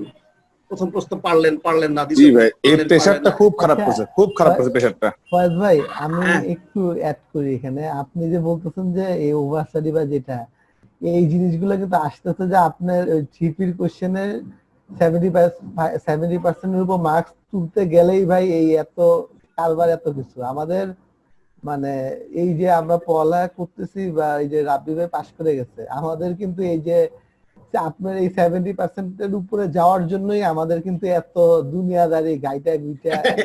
সাগিল শুনো, সাগিল আমি ভাই, কিন্তু আমাদের এটা আপনি যদি বলেন, আমাদের তো নিজেদের আমরা গ্রুপে স্টাডি করছি মানে, বা আমরা এই রাব্বি ভাই পাশ হয়ে গেছে বা একটা মোটামুটি একই প্যাটার্নে ছিল আমাদের, কিন্তু এই আমরা স্ট্যান্ডার্ড ধরছি যে আপনারটাতে 70 এর উপরে যাইতে হবে। এই 70 এর উপরে যখন যাইতে পারি না, তখনই আমরা অন্য পরীক্ষাগুলো দিতেছি যে এই তো উঠতেছে না, তখন আমাদের কনফিডেন্স বাড়ানোর জন্য আমাদেরকে সিডি লাইনের পরীক্ষা দিতে হয়, রয়ের সত্য, কত সত্য, কত সত্য। শাকিল ভাইয়ের শেষে শাকিল আমি ভাই। একটু একটা জিনিস অ্যাড করব, হ্যাঁ। যেটা আমার এক্সপেরিয়েন্সটা আমি বলি। আমার কিন্তু মার্কস আসতেছিল হচ্ছে 65, 66, 68, 70। এরপর আমি ফয়েজ ভাইয়ের সাথে যোগাযোগ করি, ফয়েজ ভাই বলছে আপনি কোয়েশ্চেন গুলো সলভ করেন। লাস্ট 7-8 দিন আমি কিন্তু জাস্ট ডেটটা ফিক্সড করে আমি কিন্তু জাস্ট কোয়েশ্চেন গুলো যে ভুলগুলো হচ্ছিল ওগুলো সলভ করছি। আমি লাস্ট যে পরীক্ষাটা দিয়েছিলাম সেটাতে পাইছিলাম 71.5 মনে হয়। এরপরে কিন্তু আমি এক্সামে বসে গেছি। তো মানে নাম্বার কম পেলেও কোয়েশ্চেন গুলো সলভ করলে আপনার জন্য ইজি হবে। ভাই কোশ্চেন তো সলভ করতেছি শাকিল ভাই, ঠিক আছে। আচ্ছা আমি এখানে আমার একটা টিপ শেয়ার করি ফারহান ভাইয়ের সাথে, আমি একটা কথা বলি, এটা আপনাদের একটা রিভিউ আমি চাই। সেটা হচ্ছে যে আপনারা যখন 200টা প্রশ্ন একসাথে দেন, আপনারা মানে আর কি 200 প্রশ্ন দিতে পারেন ওই দিনের মধ্যে? 200 প্রশ্ন দিতে পারেন আপনারা? না 200 মানে 200 পরীক্ষাতে ভাই আমি দিয়েছি, আমি আমি দিনে 500 করে করছি। আচ্ছা, লাস্ট good. 4 দিন দিনে বাহ। 500 করে করছি আমি। বাহ, মাশাআল্লাহ। আচ্ছা, এই 500টা প্রশ্ন যে আপনি যদি করে থাকেন, আপনি রিভিউ করতে পারছেন? সবগুলো প্রশ্ন রিভিউ করছেন আপনি? না, আমি তো প্রবলেম তো এই এখানে, যে। আমার প্রবলেম তো এখানেই ভাইয়া, আমি রিভিউ করি এই না, হ্যাঁ, problem তো এই এখানে। জায়গাটাতেই গ্যাপ। এই জায়গাটাতে আমি বলি, এই যে ফারহান ভাই বলল উনি 50টা দেন, বা আমি যে ডেইলি 400 থেকে মানে 100টা করে 400টা দিছি, 100টা প্রশ্ন করে যদি আপনি দেন বা 50টা করে দেন, আপনি প্রত্যেকটা প্রশ্ন রিভিউ করতে পারবেন এবং ওই প্রশ্নগুলো আপনার মাথায় স্টিক করে থাকবে। তারপরে আপনার কোনো মানে ফ্যাটিক থাকবে না। আপনার 200টা প্রশ্নের পর অসম্ভব ফ্যাটিক হয়, আপনার ইচ্ছা করে না যে আপনি 40-50টা প্রশ্ন পড়বেন, পড়ে ওটা মাথায় রাখবেন। 100টা প্রশ্নের মধ্যে আপনার হাইয়েস্ট হলে 10টা, 20টা, 30টা, 20টা ভুল যাবে, 20টা ম্যাক্স, 20টা থেকে 25টা পড়তে পারবেন, 20টা প্রশ্ন, 25টা প্রশ্ন ওইটা মাথায় থাকবে। তারপরে যখন আপনি নেক্সট আরেকটা 100 দিতে যাবেন, ওই প্রসেসটা আপনার মাথায় কাজ করবে, আপনি পরের 100 প্রশ্ন পারবেন। আমি যখন 78 ক্রস করতে পারছি না 200 প্রশ্নে, আমি ফয়েজ ভাইয়ের সাথে কথা বলছি, ফয়েজ ভাই বলছে তুমি পেস কন্টিনিউ রাখো, তুমি পারবা, করতে থাকো, এত মাথা ঘামাতে হবে না। তারপরে আমি যখন 100 প্রশ্ন দেওয়া শুরু করছি, প্রথমে আসছে 76, এরপর 78, এরপরে যে আমি প্রসেসটা ফলো করছি, 100টা করি আর প্রশ্নগুলো খালি রিভিউ করতে থাকি, বুঝতে থাকি যে ও প্যাটার্নটা কি চিন্তা করতেছে, not what the answer is, or thought প্যাটার্নটা কি, প্রশ্ন অ্যান্সারের থট প্যাটার্ন কি। করতে করতে আমি 91, 92 পর্যন্ত চলে গেছি টানা। আমি মানে চোখ বন্ধ করে, মানে একদম রিভিশন না দিয়েও যদি আমি পরীক্ষা দিতাম, তখন আমি 85, 86 চোখ আরামসে আসতো। রিভিশন দিলে 90, 90 প্লাস। কারণ ওই যে আমি প্রশ্নটা পড়তাম, রিটেইন করতাম। 100 প্রশ্ন আপনি আরামসে রিটেইন করতে পারবেন। স্ট্র্যাটেজিটা এইভাবে দেখেন যে আপনি 50টা প্রশ্ন আপনি স্ট্র্যাটেজি রিটেইন করতে পারছেন না, 100টায় পাচ্ছেন। 200টায় কেউই পারে না ভাই, আমি গ্যারান্টি দিচ্ছি আপনাকে, কেউ পারার কথা না। আপনি ওটাতে পারবেন। এই যে মানে রিভিউ করাটা খুব জরুরি, খুব জরুরি, যেটা আমি ভুল করছি আর কি।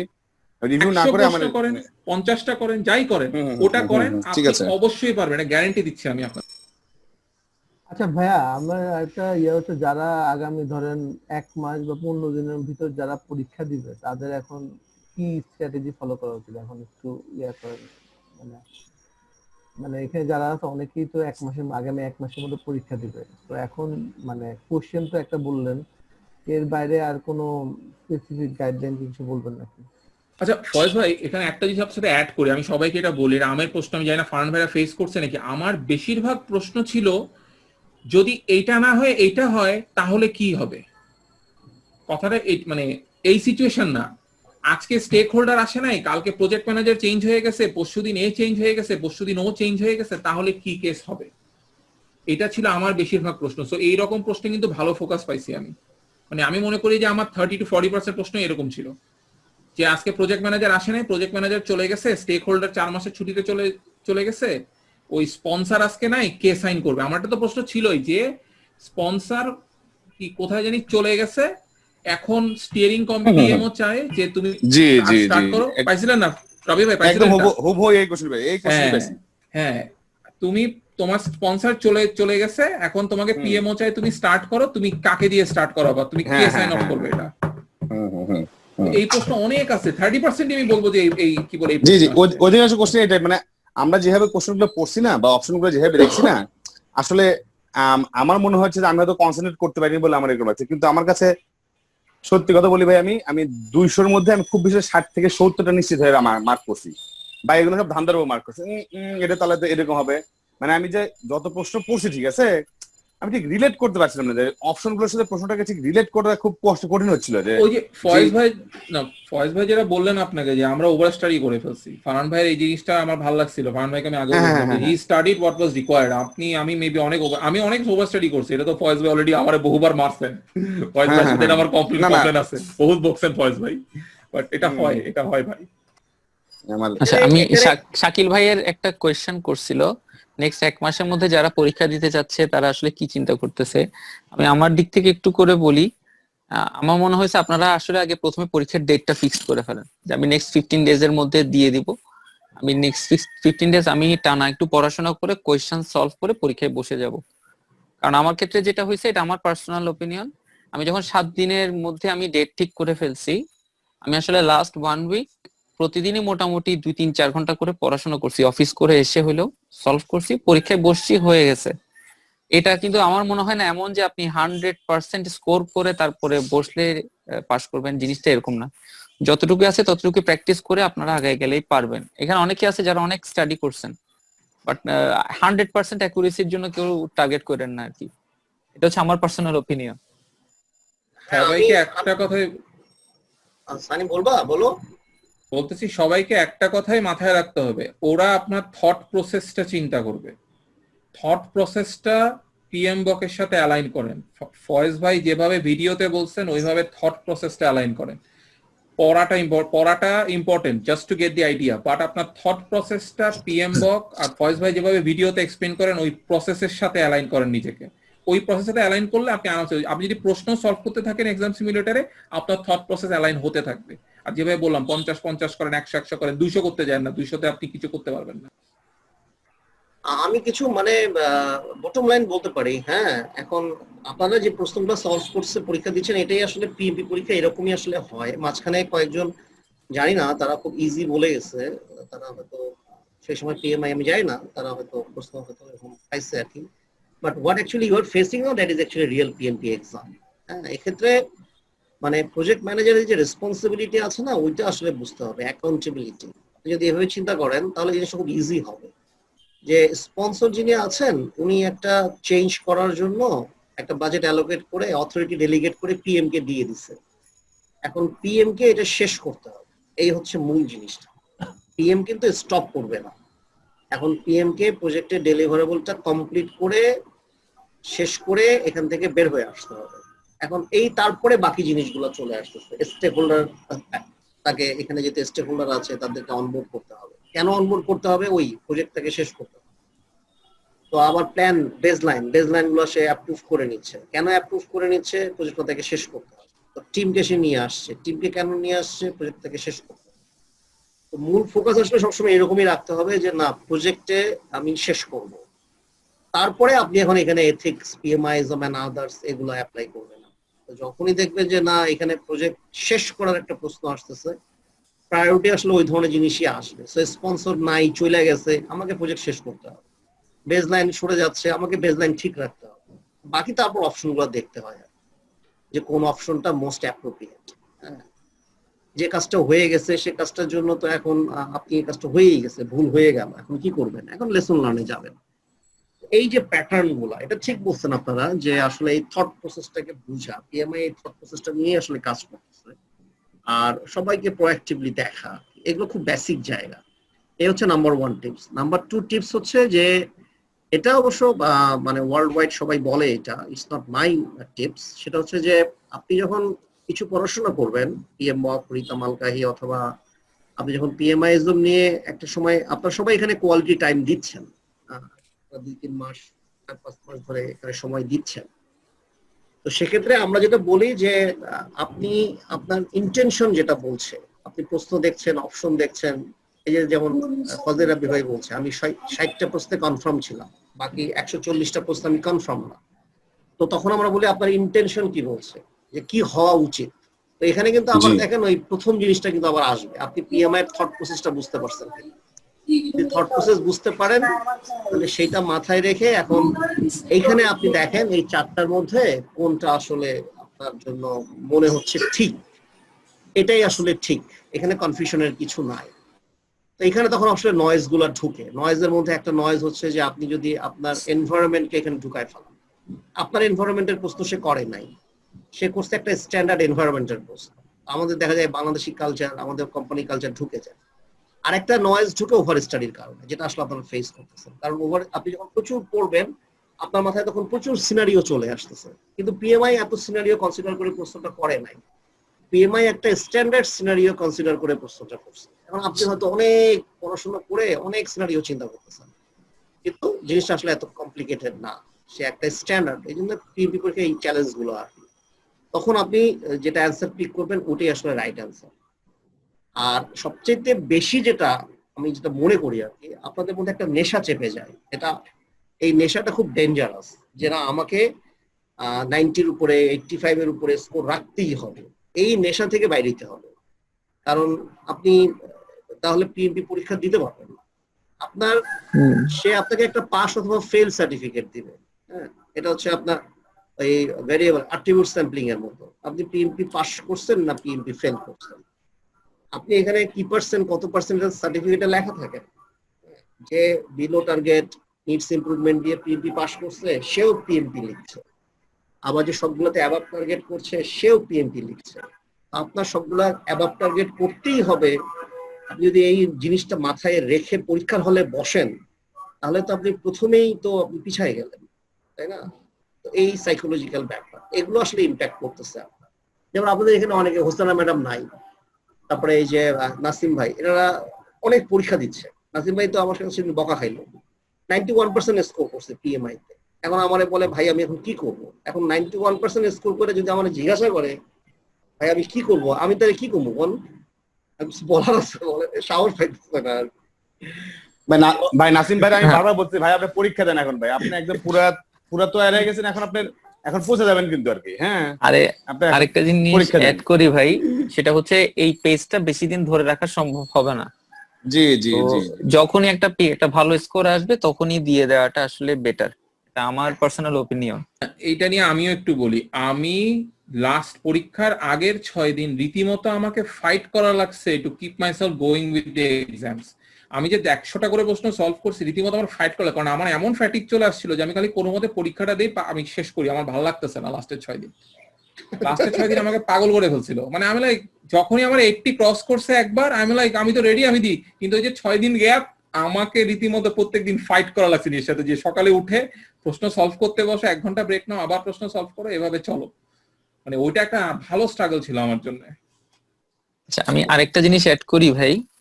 আমি এখানে আসলে 2-3 জনের নাম বলতে হবে। একটা হচ্ছে সানি ভাই, সাজ্জাদ ভাই, আলী হাসান ভাই। আমাদের যে গ্রুপ স্টাডিটা ছিল, আমরা কিন্তু খুব ভালোভাবে গ্রুপ স্টাডি করছি, এবং যেটা আমার জন্য খুব প্লাস পয়েন্ট হিসেবে কাজ করছিল।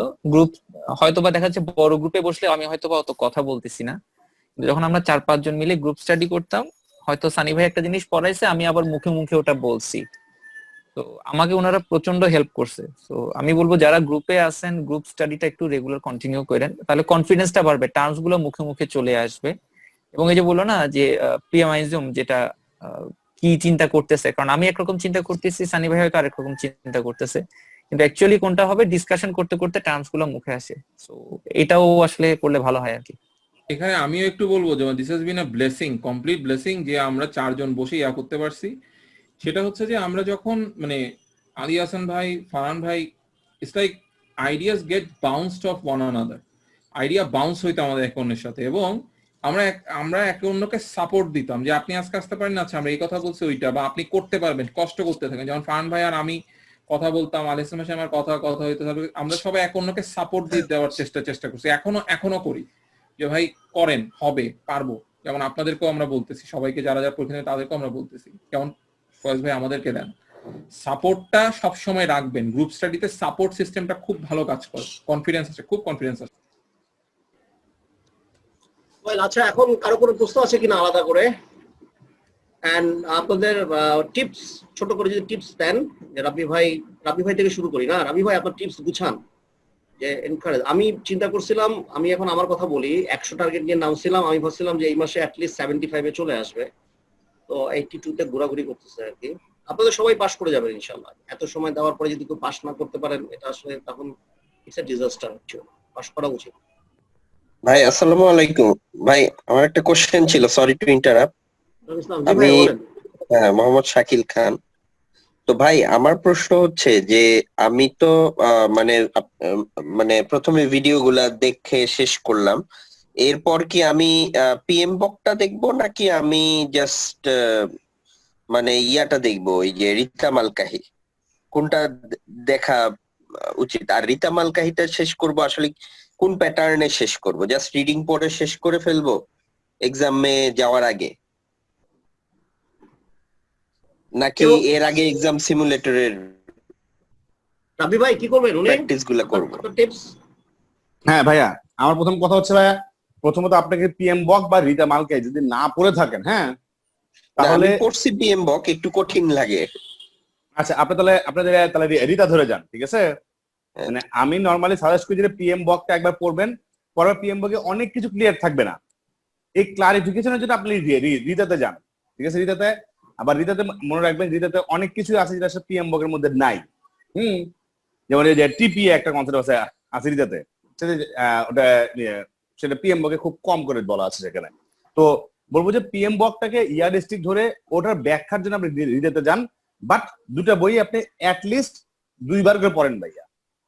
প্রথমবার স্কিম থ্রো করেন, প্রথমবার হ্যাঁ কনসেপ্ট নেন, দ্বিতীয়বার একটু ভিতরে ঢুকে পড়েন, আচ্ছা ঠিক আছে এটা কেন করার, আপনি লজিক সেট করতে থাকেন। হ্যাঁ, আর এর আগে ফয়েজ ভাই ভিডিওগুলো যেহেতু দেখছেন, ফয়েজ ভাই ভিডিও আর পিএম বক, হ্যাঁ এটা জাস্ট মনে করেন যে জাস্ট মানে পিএম বকটাই ফয়েজ ভাই বলছে আর কি। হ্যাঁ, একদম খুব সুন্দর বলা আছে, এর বাইরে যে অংশটুকু রীতাতে আছে সেটাও ফয়েজ ভাই ভিডিওতে রাখা আছে। হ্যাঁ, ফয়েজ ভাই ভিডিওর সঙ্গে সঙ্গে আপনি যদি পিএম বক এবং এটা পড়ছেন ভাই, কোনো কনফিউশন থাকার কথা নয়।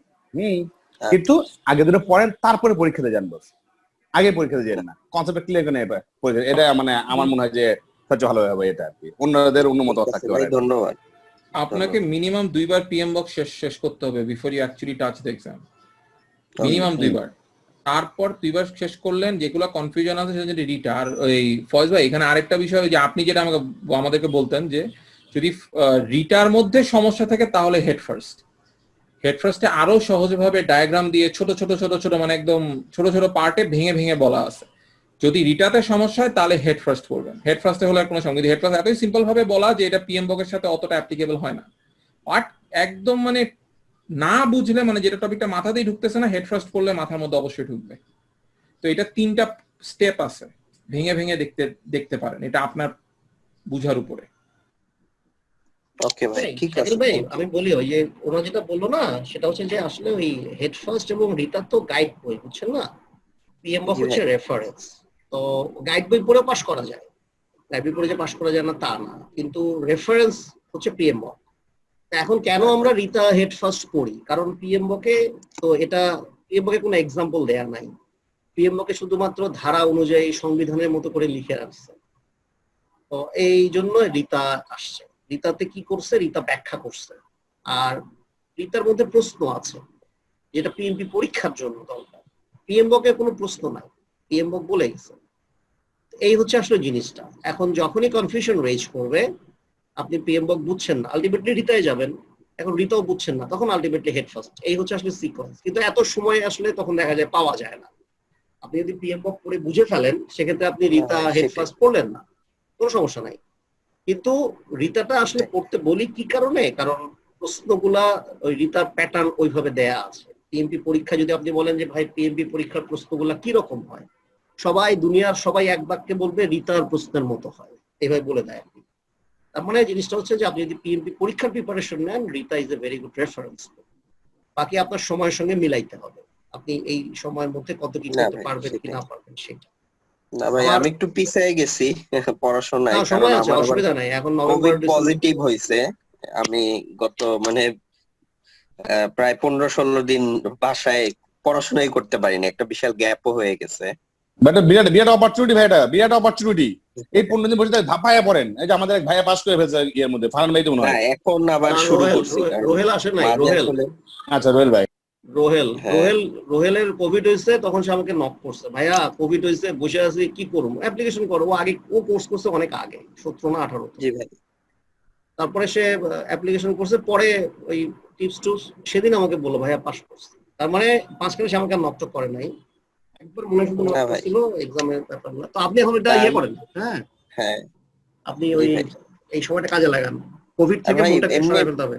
হ্যাঁ, পিএম বকটা একটু ভাই দুর্বলতা আছে, আশা করি ইনশাল্লাহ কেটে যাবে। আচ্ছা ভাই, পিএম বকটা একটু কঠিন লাগে, মানে আপনার ভিডিওগুলো দেখছি, হয়তো ওই জায়গাগুলো একটু বুঝি, কিন্তু পিএম বকের ল্যাঙ্গুয়েজ ওভারঅল মানে ক্লিয়ার আইডিয়া, ভাইরা যেটা বললো যে ক্লিয়ার আইডিয়া নিবেন পিএমআই হিসেবে, সেইটা নেওয়ার ক্ষেত্রে দেখছি যে আমার কষ্ট হয়। আবার রিতা পড়লে দেখলাম ইজি। আপনি তাহলে এটা করেন, যেহেতু আপনি একটা ফিডব্যাক দিলেন, আপনি রিতা পড়েন, রিতা 2বার পড়েন, ঠিক আছে? রিতা 2বার পড়েন, পরে আমাদের সিমুলেটরের প্রশ্ন সলভ করেন।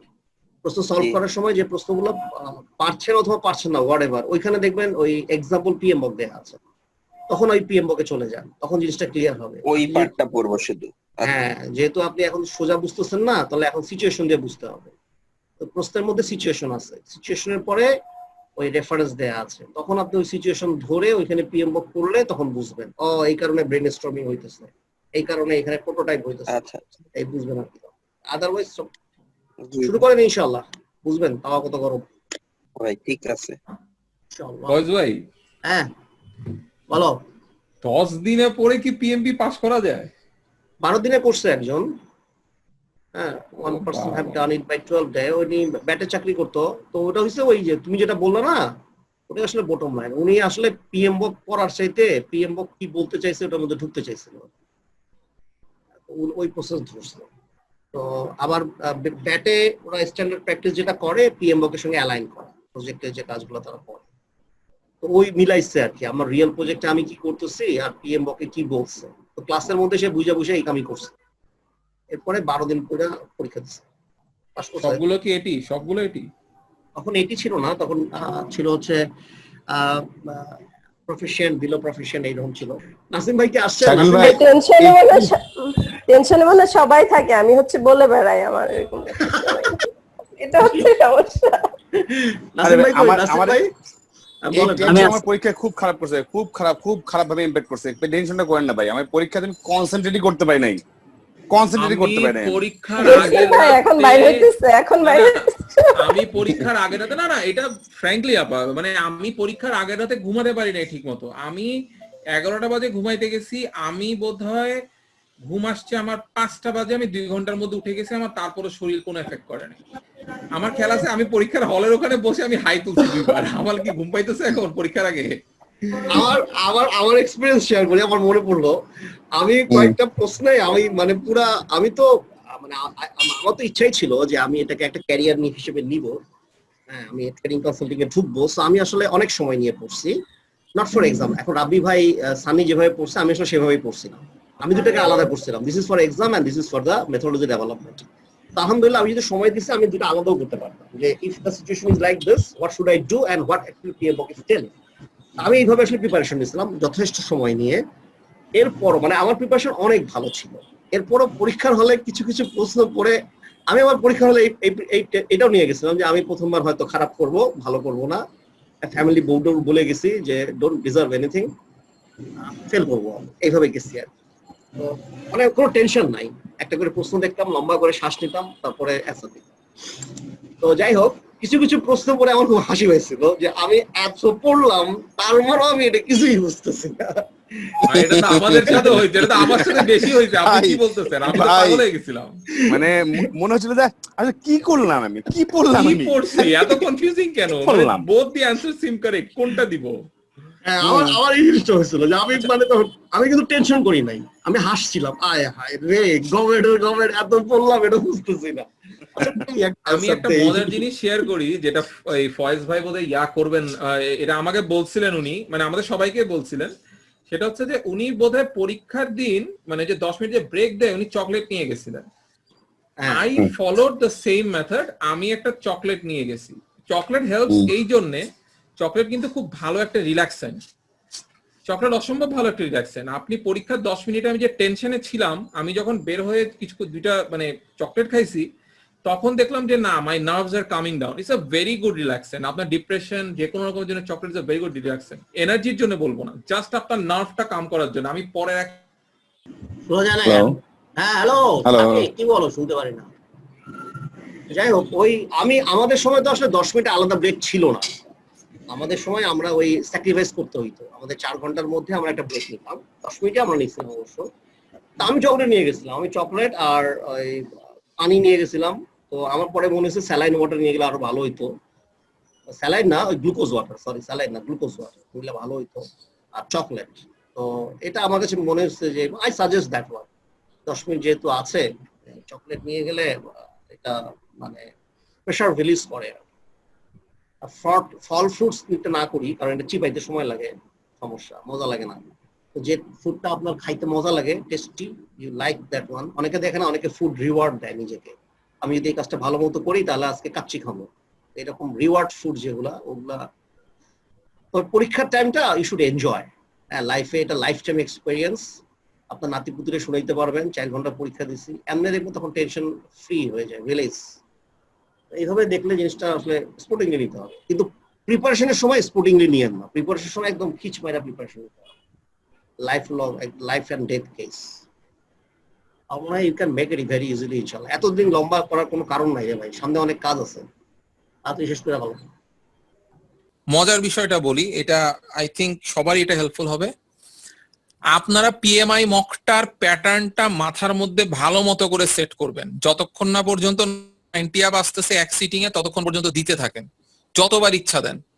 আমার মিনিমাম 10টা থেকে 12টা প্রশ্ন এই প্যাটার্নে আসছে, এক্স্যাক্টলি পিএমআই মকের প্যাটার্নে। ফজরাবি ভাই পাইছেন নাকি এরকম? ভাই আমিও পাইছি। আরেকটা জিনিস আমি পাই নাই অ্যাড করি, আমি একটা জিনিস অ্যাড করি, যেটা হচ্ছে যে আমরা 3PCL এ যে এক্সাম গুলো দিই, সেগুলা সাধারণত কোয়েশ্চেনটা 3-4 লাইনের থাকে, অনেক ইনফরমেশন থাকে, আপনি মোটামুটি 2-3 বার পড়লে আনসার করতে পারবেন। বাট পিএমআই এর কোয়েশ্চেন গুলো হচ্ছে সব 1 লাইনের মধ্যে, মানে 1-2 লাইনের মধ্যে আপনাকে আসলে আনসারটা বের করতে হবে। সো পিএমআই এরটা প্র্যাকটিস করা খুব ইম্পর্টেন্ট।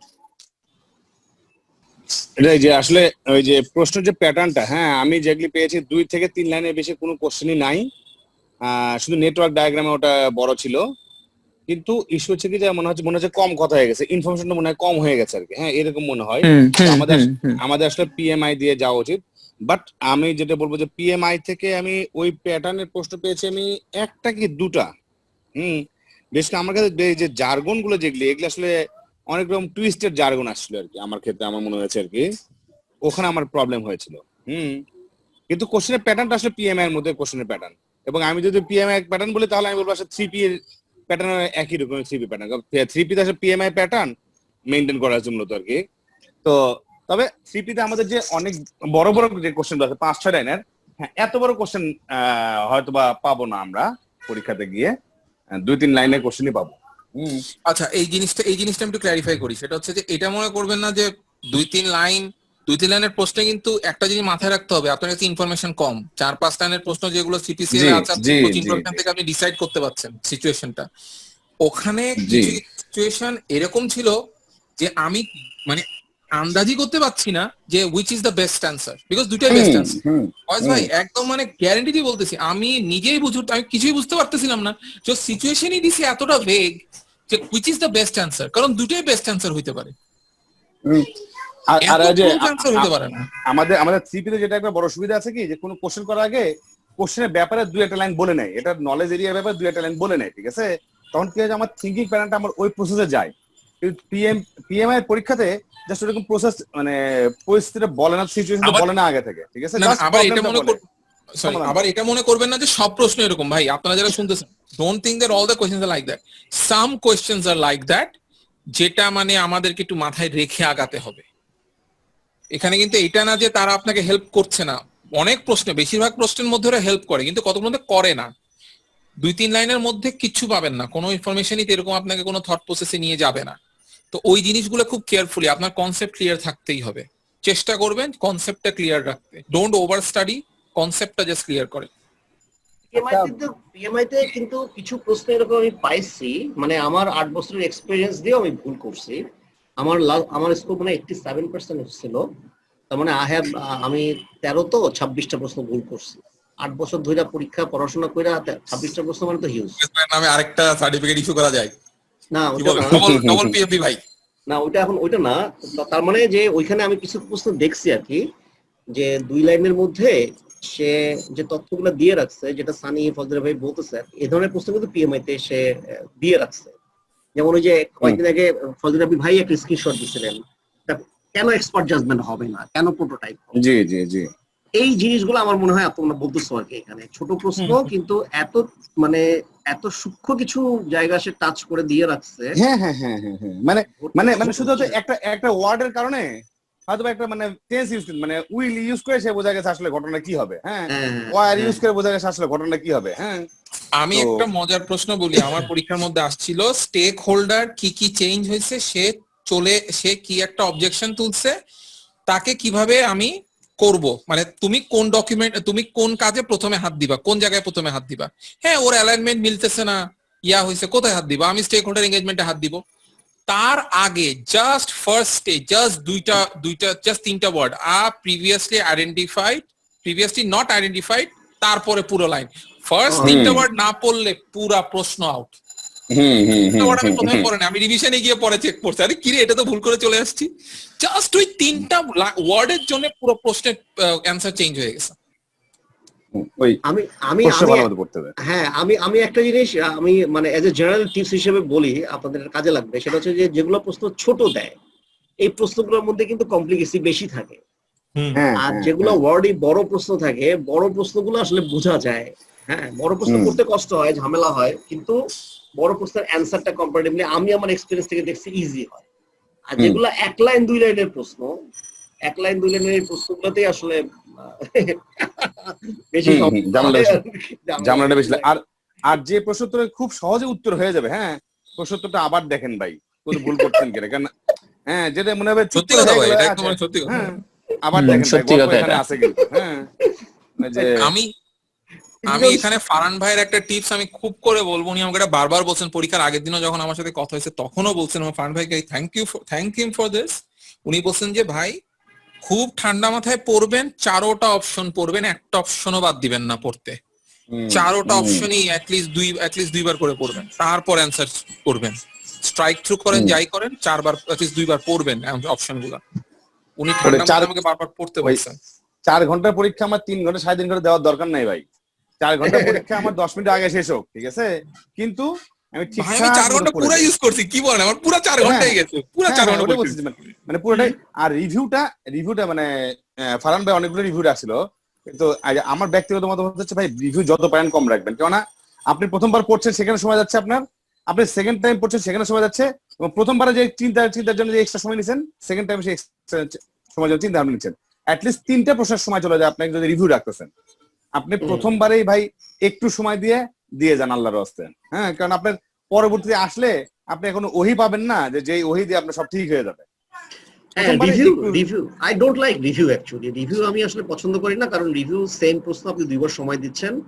আর তার চেয়ে বড় কথা আরেকটা যেটা রাব্বি ভাই বলতেছিল আর কি, আপনি রিভিউ যদি রাখেন আপনার মাথার মধ্যে সবসময় এটা হ্যামারিং করবে যে আমার রিভিউ আছে, আমার রিভিউ দেখতে হবে। সো আপনি এখানে একটা জিনিস আমি বলতে পারি যেটা আমি করে গেছিলাম, মেবি যেটা আমার ফরে চলে গেছে, বাকিদেরটা বলতে পারবো না, সেটা হচ্ছে যে আপনারা রিভিউ যদি দিয়েও চান আপনি অ্যান্সার করে তারপর রিভিউ দিবেন। হ্যাঁ ঠিক আছে একসময় আসবে, কিন্তু অ্যান্সারটা দিয়ে যান। প্রথম যেটা মাথায় আসছে সেটাই আপনি অ্যান্সার দাগায় রেখে তারপর আগাতে থাকেন। রিভিউ দেন, অ্যান্সারটা দাগায় দিয়ে যান। আল্লাহ মানে ভাগ্য ভালো থাকলে ওটা অ্যান্সার রাইট হয়ে যায়, আসলেন না সময় পারলেন না আসলেন না, বাট কখনো নট মার্ক করে যাবেন না, এটা একদমই করবেন না। যেটা মনে হচ্ছে ঠিক আছে আমি এটা বুঝতেছি না, তারপরও একটা অ্যান্সার, ক্লোজেস্ট অ্যান্সার আপনার মাথায় আপনি দিয়ে যান। তারপর যখন ব্যাক করবেন আপনি দেখতে পারবেন। আমি তো আমি 90টা প্রশ্নের মধ্যে বোধহয় 50টা আমি রিভিউ দিয়ে গেছিলাম। আমি পারি নাই, আমি হয়ই নাই, আমার মাথাতেই আসতেছিল না। হ্যাঁ এটা একদম এটা একদম রুল অফ থাম। হ্যাঁ আপনি রিভিউ যদি দেনও অ্যান্সার দিয়ে দিবেন, অ্যান্সার একটা দিবেন তারপরে রিভিউ দিবেন। অ্যান্সার না দিয়ে নেভার মার্ক ফর রিভিউ, কারণ অ্যান্সার নিয়ে নেয় সে যেটা আপনি দিয়ে রাখছেন। আচ্ছা আর কারো কোনো ফিডব্যাক আছে? আপনারা হচ্ছে পরীক্ষার সময় টাইম কতক্ষণ পর পর দেখছেন? আমি যেটা হয় আমি মকগুলা চেষ্টা করি এখন টাইমের দিকে 1 ঘন্টা পর পর বা 2 বার দেখি টাইম, কারণ টাইম দেখলে আমার প্রেসার বেড়ে যায়। এজন্য আমি ম্যাক্সিমাম 2 বার দেখি টাইম। তো আপনারা মানে মেইন পরীক্ষায় কি করতেন?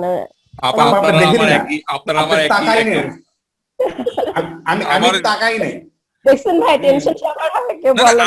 আমার কখনো 3PCL এ হইতো না, আমার 3PCL এ কোনোদিন পড়েনি, কিন্তু ওইখানে গিয়ে আমি মিনিটের কাটা আমি ওখানে মিনিটে হিসাব হয়, ওখানে আবারই হিসাব করে না, ওরা মিনিটে হিসাব করা শুরু করে।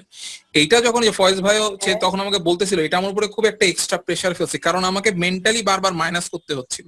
আমি মেন্টালি বারবার টাইম মাইনাস করতেছিলাম যে আমি এতক্ষণে এত প্রশ্ন করছি, এতক্ষণে এত, মানে আমার বার্ন ডাউনটা আমি করতে পারতেছিলাম না ঠিক মতো। মানে আমি যে বললাম না আমার প্রথম 90টাতে 112 মিনিট লাগছে, বিকজ আমি সময়ের দিকে প্রথমের দিকে চেষ্টা করতে গেছি, দেখেছি না আমার মিনিট দিয়ে করতে গেলে সমস্যা হচ্ছে, জাহান নামে যাক ওই মিনিট পরে আমি আমার মতো করতে থাকি, ঠিক আছে। এবং এই জন্য আসলে আমি সময় মার্ক করতে পারি না, আমার আসলে 112 মিনিট চলে গেছে, আমি আসলে সেই হিসাবটা করি নাই আমি। তো করতে পারলে ভালো, ঠিক আছে, কিন্তু আমি বলবো যে ওই দিকে তাকায় টেনশনটা গ্রো করেন না। হ্যাঁ আর এখানে আমাদের 3P তে যেমন সময়টা বড় করে দেওয়া থাকে, ওখানে ছোট সময়টা খুব ছোট করে দেওয়া থাকে, ঠিক আছে। আপনি যদি ভাবেন যে আমি তাকাবো না সময়ের দিকে, না তাকে কোশ্চেন আনসার করে ফেলা যায়। ভালো কথা, সময় কিন্তু লুকানো যায়, সময় লুকানো যায়, তাহলে লুকাই ফেলতে পারেন।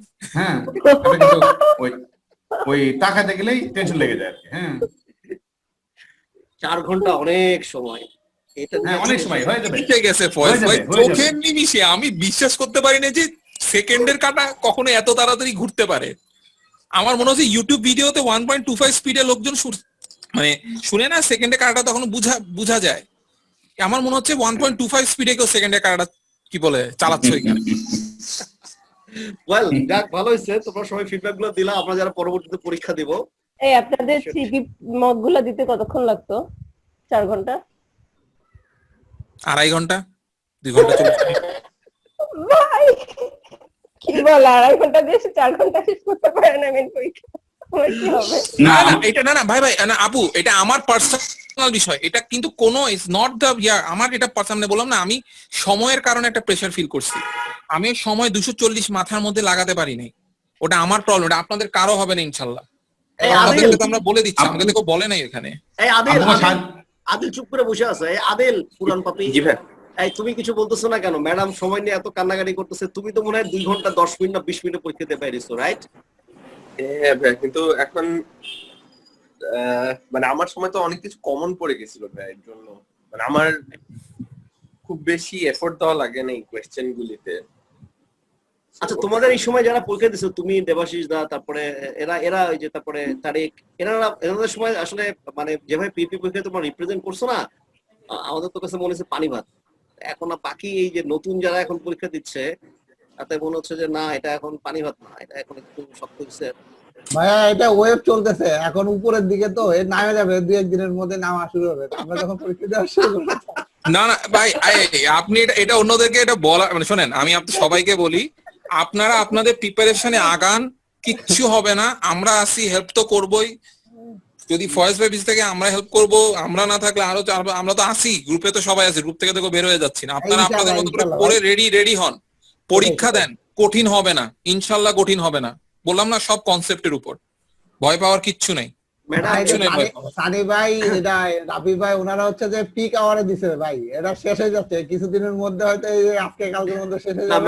ম্যাডাম আমি আপনাকে একটা কথা বলি, সেটা হচ্ছে এই যে এরা এত আপনাদের বলতেছে না, এরা সবাই কিন্তু অ্যাবাভ টার্গেট নিয়ে পাশ করে আসছে। আপনি ভাই আর এটা ইয়া করেন না তো, এটা বাদ দেন। তো এটাতে এরা যেটা বলতেছে এরা কিন্তু একটা ওই স্তরে, বুঝছেন না, যে স্ট্যান্ড করছে, বুঝেন নাই, 5 সেকেন্ড হয়েছে, তারপরে বলতেছে আরে 800-র মধ্যে তো 790 পাইছে, আরো 2 মার্ক বেশি পাইলে ভালো। এই ক্যাটাগরির লোকজন, বুঝছেন না। তো আপনারা আগায় যান ইনশাআল্লাহ। আমার মনে হয় যেহেতু আমি এটা টেলিং ইট ভেরি সিরিয়াসলি, আপনারা যে সময় দিচ্ছেন না, আপনারা এই সময়টা আসলে কাজে লাগবে। এটা কোয়ালিটি টাইম দিচ্ছেন। আমি আমার এক্সপেরিয়েন্স থেকে বলছি, যারা কোয়ালিটি সময় দেয় তারা কেউ আটকায় থাকে না। যারা লাস্ট বলে ছক্কা মারার প্ল্যান করে, ওনাদের অনেকে আটকায় যায়। তো আপনাদের সমস্যা হওয়ার কথা না, আপনারা যারা একটু সময় দিচ্ছেন। ভাই প্রশ্ন যত কঠিন হোক, ঠিক আছে, যত কঠিন হোক প্রশ্ন আমাদের এই গ্রুপে যারা আছে, ঠিক আছে, বেশি গত 2-3 মাস থেকে যারা আছে, এরা কেউ ফেল করবে না, প্রত্যেকটাই পাস করবে, প্রত্যেকটাই সেই ইনশাআল্লাহ, লেভেল হয়ে অবশ্যই গেছে। অবশ্যই। আই বিলিভ দ্যাট সেই ইনশাআল্লাহ। লেভেল হয়ে গেছে। ঠিক আছে আগে ফয়েজ ভাই, সবচেয়ে ইম্পর্টেন্ট বিষয়, এটা নিয়ে তো আলাপ হইলই না। কি সেটা? এই একটা গেট টুগেদার ইয়া করা উচিত না? এখন তো আপনার কত 82 পর্যন্ত তো গেছে, 18 জন মিলেই না হয় ধরলেন। না, আমি চিন্তা করছি ওই যখন ডিসেম্বর মাসটা শেষ হোক, হ্যাঁ, আমাদের অফিসে সবাইকে নিয়ে আসবো, নিয়ে এসে will try to do something ইনশাআল্লাহ। ঠিক আছে না? আরো কয়জন আসুক না, তুমি এখন তো ভাই আমাদেরকে বাদ দেন না, আমরা একটু পাস করি, একটু সময় দেন ভাই। ভাই ফয়জে আমাদের বাদ দেন না ভাই। আমি কি ভাই, উল্টা চিন্তা বেসলাইন করেন, দিছি? আপনারা না তাড়াতাড়ি আমরা কি পরীক্ষাটা বেসলাইন দিয়ে দেন, দিছি? আমরা যেন বেসলাইন পরে, চলে আসতে পারি। বেসলাইন দিছি, শিডিউল বেসলাইন হয়েছে, কোনো বেসলাইন হয় নাই, পরে আছে, টেনশন নাই। না, ও ইস্যু চেঞ্জ একটা রেঞ্জ করছে আর কি। এনিওয়ে, আমি চিন্তা করছি যেটা, যে আমাদের যখন এটা শেষ হয়ে যাবে, এই নতুন এক্সাম প্যাটার্ন যখন শুরু হবে, এটা শেষ হয়ে যাবে যখন গ্রুপটা যখন আর মানে থাকছে না, গ্রুপটা তো আর সারাদিন জীবন থাকবে না, তাই না? তো তখন আমি চিন্তা করছি আমরা একসঙ্গে একটু হব আমাদের অফিসে, আমরা একটু খাওয়া দাওয়া করবো ইনশাআল্লাহ, and will have some photo session. ঠিক আছে না? ইনশাআল্লাহ। আর কারো কোনো কিছু প্রশ্ন আছে কিনা? তাহলে আমরা কি শেষ করে ফেলবো? নাসিম ভাই, আমি একটা মজার জিনিস শেয়ার করতে চাই পরীক্ষা নিয়ে, আমার একটা পার্সোনাল এক্সপিরিয়েন্স। করো। ছোট্ট একটা জিনিস, এটা আমার বিষয় না। আমি যেহেতু পরীক্ষা পাশ করে গেছি, আমি জানি না অন্যদের ব্যাপারে, PMP has been a life changing experience for me completely, not just the thought process.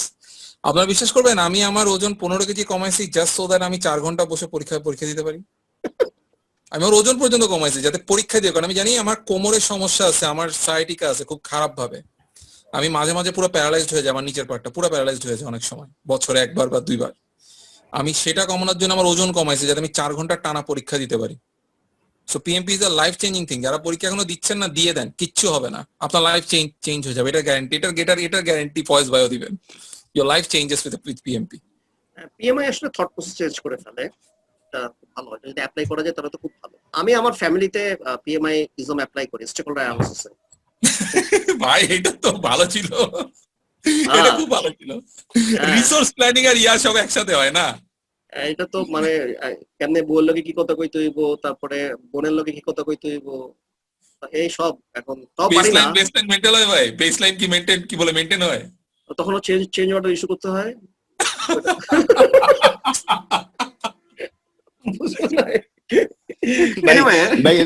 ভাই এটা তো সারাদিনই শুধু চেঞ্জ লগ ইস্যু হবে, শুধু সারাদিনই চেঞ্জ লগ ইস্যু হবে। সমস্যা হচ্ছে ভাই, স্টেক হোল্ডারই তো সিসিবি, এটাই তো সমস্যা। ওই তো সিসিবির হেড, এই চেঞ্জ অর্ডার তো উনি ইয়া করতেছে, লাভ কি হইতেছে বলেন? এখানে আপনারা করতেই হবে। এখানে তখন অ্যাজাইল অ্যাপ্লাই করতে হবে, বুঝছো না? অ্যাজাইল থাকতে হবে ওর কাছে, না ফ্লেক্সিবল থাকতে হবে। Servant leader. তো ঠিক আছে ভাই, তাহলে আজকে শেষ করি না? ঠিক আছে জি ভাই, Thank you very much for your time and patience, and thanks for experience sharing. হ্যাঁ, দোয়া করেন সবাই তাড়াতাড়ি পরীক্ষা দিয়া ভালো, আমরা পার্টি করবো ইনশাআল্লাহ। ইনশাআল্লাহ ভাই, ইনশাআল্লাহ। আসসালামু আলাইকুম। ওয়া আলাইকুম আসসালাম, আসসালামু আলাইকুম ওয়া রাহমাতুল্লাহ।